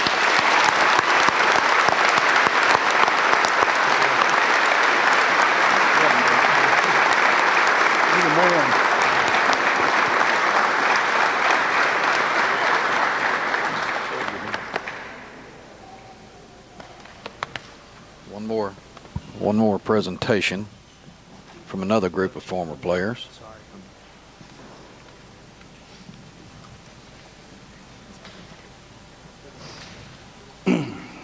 Okay, I want to thank everyone. This presentation is on behalf of every baseball, man, you started this, is on behalf of every baseball player or person that had anything to do with this program. And the one thing that I took with me from Rainbows is faith. Always look up and never give up. And I hope that this has a special place here where we all do what Coach asked us to do, to stay together, and we all believe in rainbows. Coach?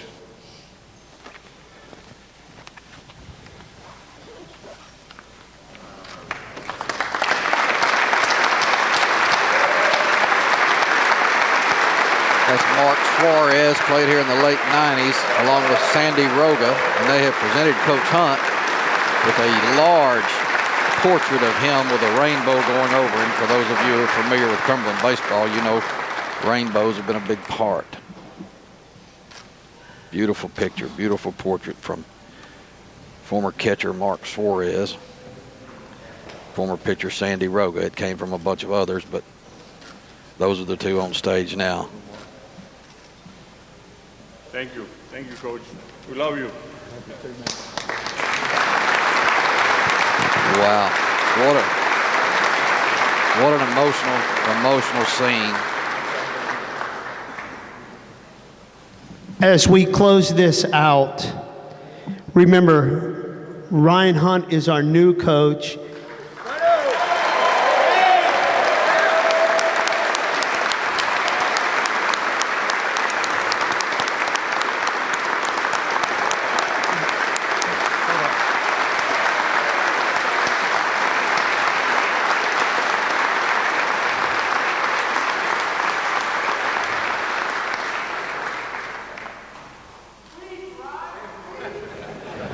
And I want the alumni.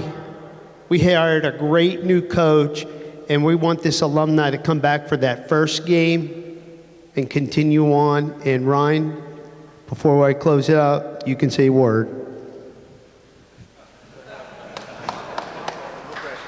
Yeah, no pressure. It's going to be hard to talk right now, to be honest with you, but it's kind of an overwhelming feeling to be coming back home to follow my dad's footsteps. I mean, it's not going to be I can't fill his shoes. No one can. So I'm just going to work hard as possible as I can. Kind of like when we used to hit in the indoor facility in early morning hitting, used to hear him say work, work, work all the time. So that's all I'm going to do is work, work, and work. And I'm going to give this program every single thing I've got and hopefully continue in this great, great tradition of Cumberland baseball. Looking forward to it. Can't wait.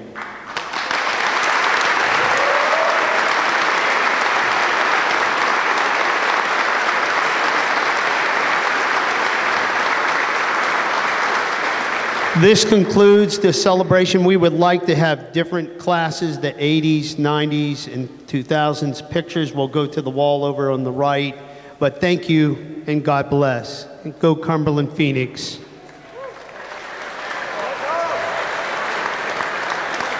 Wow, what an amazing, amazing ceremony. Very emotional. Many, many former players came back. Most of Coach Hunt's family is here. And it's just been a wonderful morning so far. We're not done. We're gonna have an interview with Lynn Bogle, who is former radio guy, and we wanted to have him broadcast the last game with us, but that's not going to be possible. And then we hope to get Coach Hunt up here. Don't know that we will. He's going to be swamped by all these former players. But anyway, we'll send it back to the station for 2 minutes, and then we'll be back with Lynn Bogle and hopefully Coach Hunt.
We're back here at the Dallas Floyd Phoenix Arena, where Coach Woody Hunt has just been celebrated for his 43 years. I hope you guys listened. It was very, very emotional and very, very exciting even.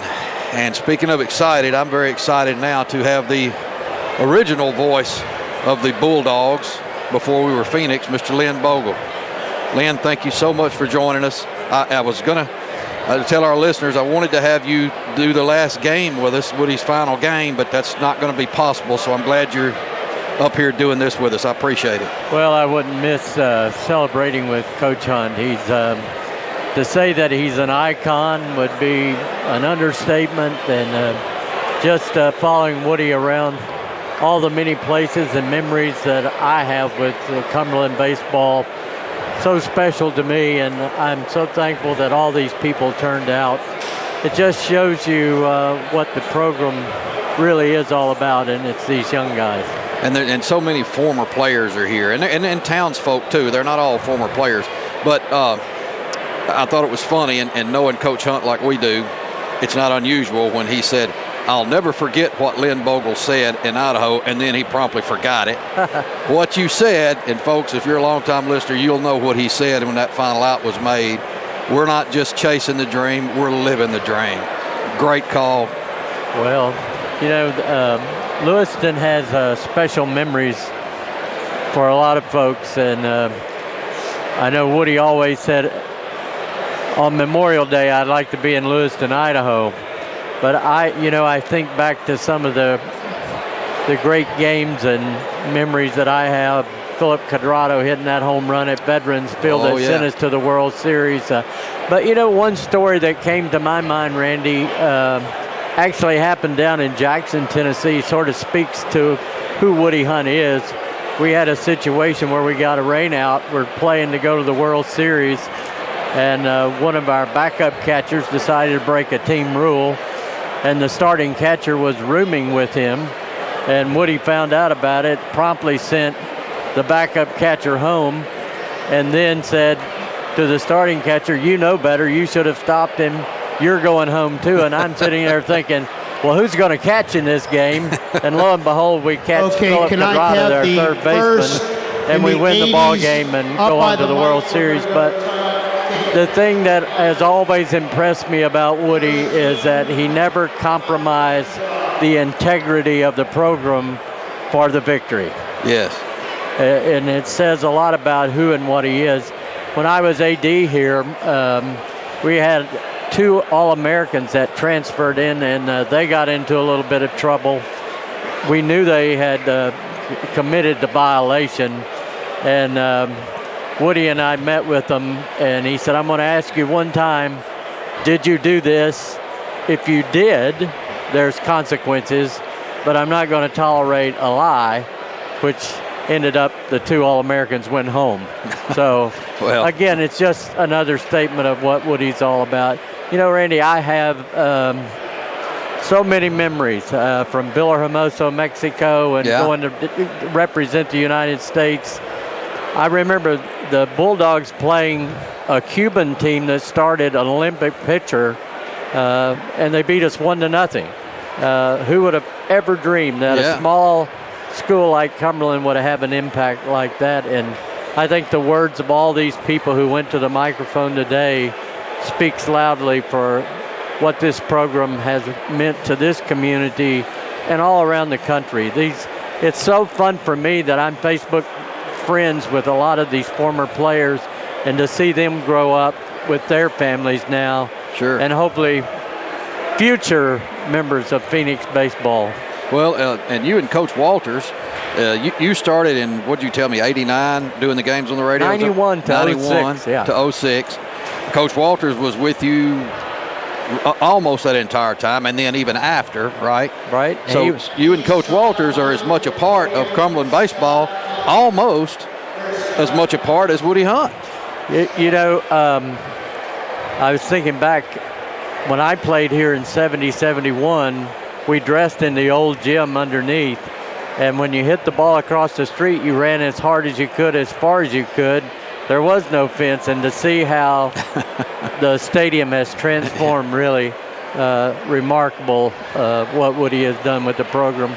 I'm sitting there listening to all the speeches and thinking about where the program's been, where it is now, and what the future holds. With Rhino coming in, I think the legacy continues on in a different vein, and he'll write his own chapter. Sure, and this kind of seems a little bit like a period to the end of the sentence, but it's not. Cumberland no. baseball will go on, and it's still around. And I thought it was nice that Mark Suarez, who presented that picture, he was on the show before with Tommy Bryan and Coach Walters, and he said that, no, I think it was P.J. Jones. I'll take that back. They're trying to get something where all the former players will be here next season on the very first home game of new coach Ryan Hunt. And that is how you keep the tradition going. And I know the one person who would enjoy that the most would be Woody Hunt. Absolutely, absolutely. And now, I've thought about this. Kind of like Coach Hunt, I've done some reflecting, even though my years with the program are nowhere near yours and Coach Walters and Coach Hunt. But how does this happen at a small town, a small college? How does it happen that you have this big tradition where it's more than just winning baseball games? That you have this tradition where all these grown men who played here 40 years ago will travel literally from all over the country to this. And it's a lot of factors. It's not just the wins. That's a large part of it. But it's the size of Lebanon with two local newspapers, the Lebanon Democrat, Wilson Post. Tommy Bryan and Andy Reid have done a great job covering Cumberland, making it popular here, and I think WANT Radio, I was telling Susie James, is a big part of this. Players like their games to be on radio, and then when the internet came along, of course, they're streaming, and a lot of schools do it now, but we've been doing it forever. So you, Coach Walters, Tommy Bryan, you all played, Susie James with the radio station, you all played a role in this becoming what it is. I mean, this doesn't happen at Pikeville or Georgetown and not cutting them down at all. This doesn't happen anywhere. Well, I will echo your sentiments to Susie. She has been a loyal ambassador to all sports in Lebanon. Absolutely. And especially Cumberland baseball. And I'm thankful for all those years that I got to do the broadcast and bring the people of Lebanon play-by-play. I think back to the football games that we did. A lot of that, we had a big recruiting stream from southern Florida that came to play football here, and the parents would say we'd gather around the computers to listen to the games over the internet. So life hasn't changed a whole lot. You know, we grew up listening to the radio. Now they listen to computers. But I appreciate you, Randy, and Jake for continuing the tradition of bringing Cumberland baseball to the local community and to all the former players, because they follow the game. They appreciate that, and it takes a lot of work to do it the right way, and you guys do that. Well, thank you, and we appreciate that. That's very nice of you to say. And Jake and I have said on the air, have we not, Jake, if we could do half the job Lynn Bogle and Mitch Walters did, then people at least tolerate us. I had a walking encyclopedia when I was doing play-by-play to have Mitch doing the color, because there wasn't a statistic or anything that you could possibly think of that Mitch didn't know, and I was glad Mitch followed up when I decided to hang up the Spurs. So, and now you guys follow that up. But you know, this day's about Woody Hunt, and I think if we were to ask Woody, he would say it's about the players.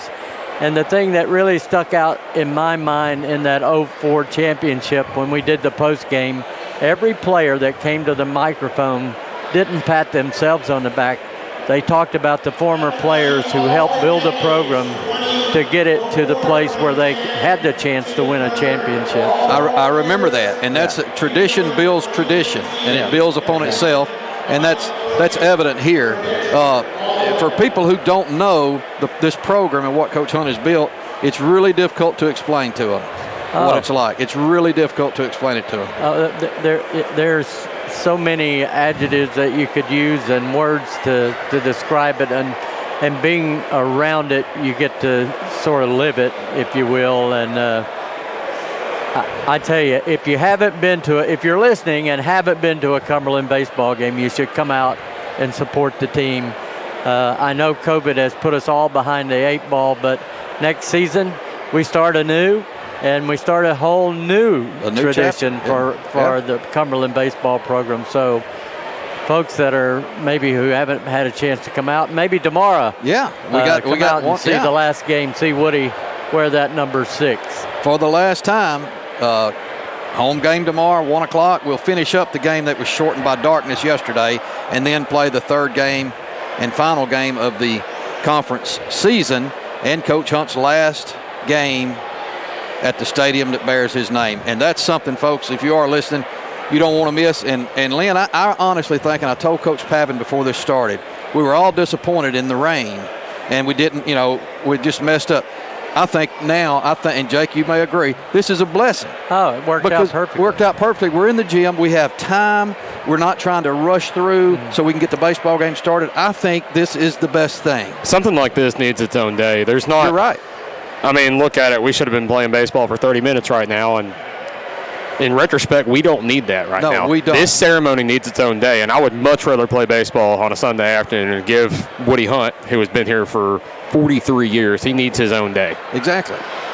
Well, it is a special day, and I'm thankful that I got to witness it and be a small part of just being in attendance. So it'll be fascinating to see Rhino come in and see how he puts his own system into place. And but I don't think Woody will go too far from home plate. He won't go too far. And, I asked him, I said, well, what are you going to do? You just going to come to the stadium, pay you $5 and go in and watch? And he said, well, maybe, but I ain't paying $5. My name's on that stadium. I know. I picked up one of these Woody Hunt, I guess you'd call it a coin. Yeah, commemorative coin. So that's going to go by my World Series ring and my Quite a collection. keepsake. Yeah, that's a keepsake. Quite a keepsake. Yeah. And they'll be on sale again. They're on sale here today. They'll be on sale tomorrow at the final home game.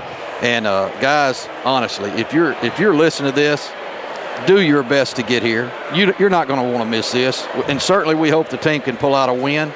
But win or lose, tomorrow is going to be a special day. It's going to be a bittersweet day. Oh, it will be. But anyway, I'm so glad you stopped by, Lynn, because I honestly, I was looking forward to calling at least part of a game with you. My dream, my ideal scenario would have been you and Coach Walters do the entire last game by yourself for old time's sakes, and me and Jake could just step aside. Oh, boy. But you and Coach Walters, neither one went for that idea, and so you guys are stuck with me and Jake. Sorry, that's just the way it's going to be. You guys will do a great job, and Mitch and I had our run, so it's time to turn over the reins over, and I appreciate all the good work that the two of you do, and we'll be listening tomorrow. I'll be on the General Jackson tomorrow. Already made a commitment, but I'll have my headsets on and be listening to the ball games and the broadcast. So good deal. Appreciate you so much. We're going to have some former players. I've already got Luis Martinez, the first major leaguer that Coach Hunt coached. He's going to come up in the booth with us. All-Americans Sam Lynn and Jake Collier are coming up in the booth with us from 2014. There'll be some more. But anyway, thank you very much, Lynn. Yeah. I really do appreciate you joining us. It was a pleasure for me. It really was. Now we're going to send it back to the station for 3 minutes. And then we're going to see if we can't get the man of the hour, Coach Hunt, up here. Can't make any promises. He's a little busy. But let's go back to the station for 3 minutes, and we'll be back.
Jake, this is Scott Hunt. This is Coach Hunt's oldest son. How you doing, man?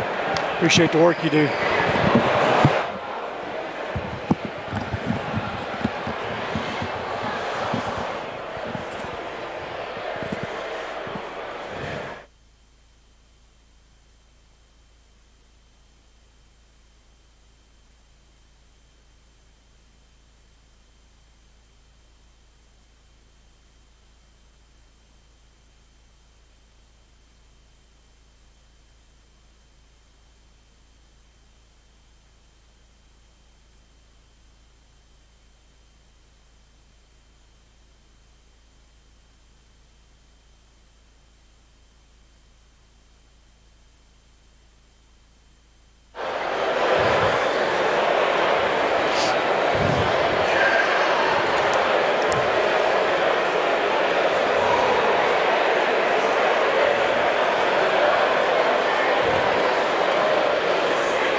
And we're back here at Dallas Floyd Phoenix Arena, just finishing up with the celebration for Coach Woody Hunt, as tomorrow will be his final home baseball game at the stadium that bears his name. And as I left before the last break, I told you I'd try to get Coach Hunt, but I couldn't make any promises. Well, I couldn't. As you can imagine, he is being swamped by former players and getting pictures and all. But I got what's maybe the next best thing.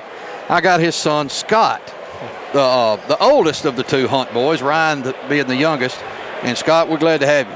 Well, I appreciate it, and it's it's been a special day and kind of a hard to fathom, really, but it's here, and we got to kind of go forward with it. So very emotional situation, and bittersweet, really. I mean, and for the Hunt family especially, because it's kind of sad that your dad's retiring, but it's also exciting that your younger brother is going to take over the program. Yeah, you're exactly right. It's of course we're probably a little more prepared than everybody else were, because Dad was the first, or we were the first ones he talked to about the idea of retiring coming up, and so we had those conversations, and and then I guess the big question at the time was what Rhino was going to do. We kind of thought Cumberland might give him a shot to take over, but it was not a done deal by any means. But and I think that's the misconception around town. That's right. That it was a done deal. It was not a done deal. That's exactly right. And the big thing about that is Rhino needed, he's also a son. And he needs to go through that process too, and he wasn't sure exactly what he wanted to do. He's got a great situation, and but you can't imagine the number of times I would get asked, "Hey, is your brother taking over? Are you taking over?" And it was never a done deal. And I can tell you that for whatever reason, it was never a situation where I thought about it. Because I enjoy what I do. And you're the baseball coach at Stewart's Creek. Stewart's Creek, and I told Dad I enjoy what I do, and that's what I'm going to do. But super happy for Rhino. It's a weird time, Randy, because I'm trying to process. You watch your dad do something for 40-something years. I don't know him doing anything else other than baseball, and now that's going to come to an end. So, but we're looking forward to it, excited and happy for him, and I know he's excited for that too. Well, and when Coach Pavin called Ryan up to the stage right at the very end, he couldn't hardly speak. He was so emotional, and I understand that. Yeah, I told one of the former players, John Hunn, John, of course, very well. Told him last night in a text, I said, "You're going to have to be on standby." I said, "I don't think he'll make it through through his speech." And then Rhino or I, there's no way we could do it either. I said, it's just too much emotion into one thing. But he did a good job of staying with it, and I was actually proud of him for being able to finish that. Well, and there were a few times that I didn't think he was going to get through it, but he could feel the support from all his former players and from his family. And we were talking to Lynn Bogle just before you got here, Jake and I, and And Jake and I said, and I think you'll agree, we were all upset because of the weather didn't cooperate. We had to move it in the gym. That's a blessing. That's the best thing could have happened because we were able to take our time.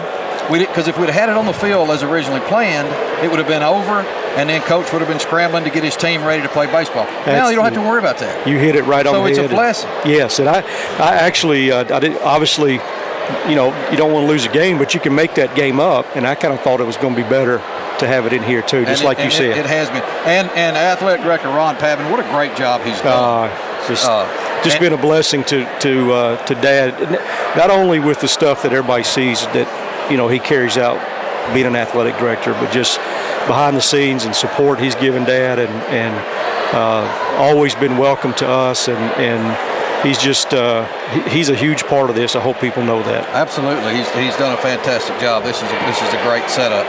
Well, okay, Scott, I guess we'll wrap it up. I do appreciate you being here. Absolutely. Thanks so much. I appreciate the job you guys do. Randy, you've been there for Dad in a couple of pinch situations, and you were down there with him when he got hurt. And I was actually on the road going as fast as I can to Georgia when I talked to you. Yeah. And I told you there's no need coming. No need coming. That's right. They won't even let us in the hospital because of COVID. That's exactly right. But I'm glad you were there. And you guys keep up the good work. And I listen to the games and even play you guys in my classroom at sometimes. But I'm not supposed to say that, but I'll say it anyway. But appreciate what you do. Yes, sir. Thank you very much, Scott. We appreciate you being here. That was Scott Hunt, Coach Hunt's oldest son, baseball coach at Stewart's Creek. And that's going to wrap it up, Jake. Your thoughts?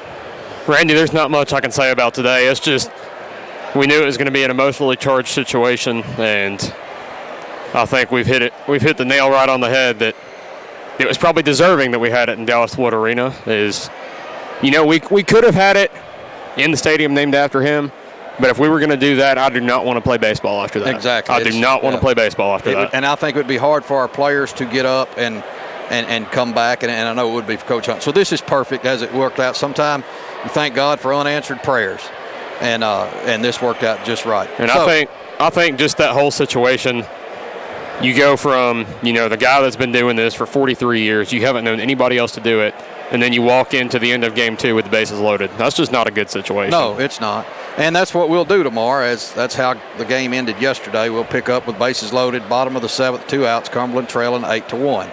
Well, tomorrow, again, last game ever at the Woody Hunt Stadium for Coach Woody Hunt. Going to be a lot of last. It's going to be my last pregame interview with him. I'm not looking forward to that, to be quite honest with you. And my last postgame interview with him, and I'm certainly not looking forward to that. But, hey, it should make for good radio if both of us can keep the waterworks from going. Anyway, we want all you to join us at the field, 1 o'clock, first pitch. But if you can't, we want you to join us on WANT FM 98.9 or WCOR 1490 AM or on GoCumberlandAthletics.com.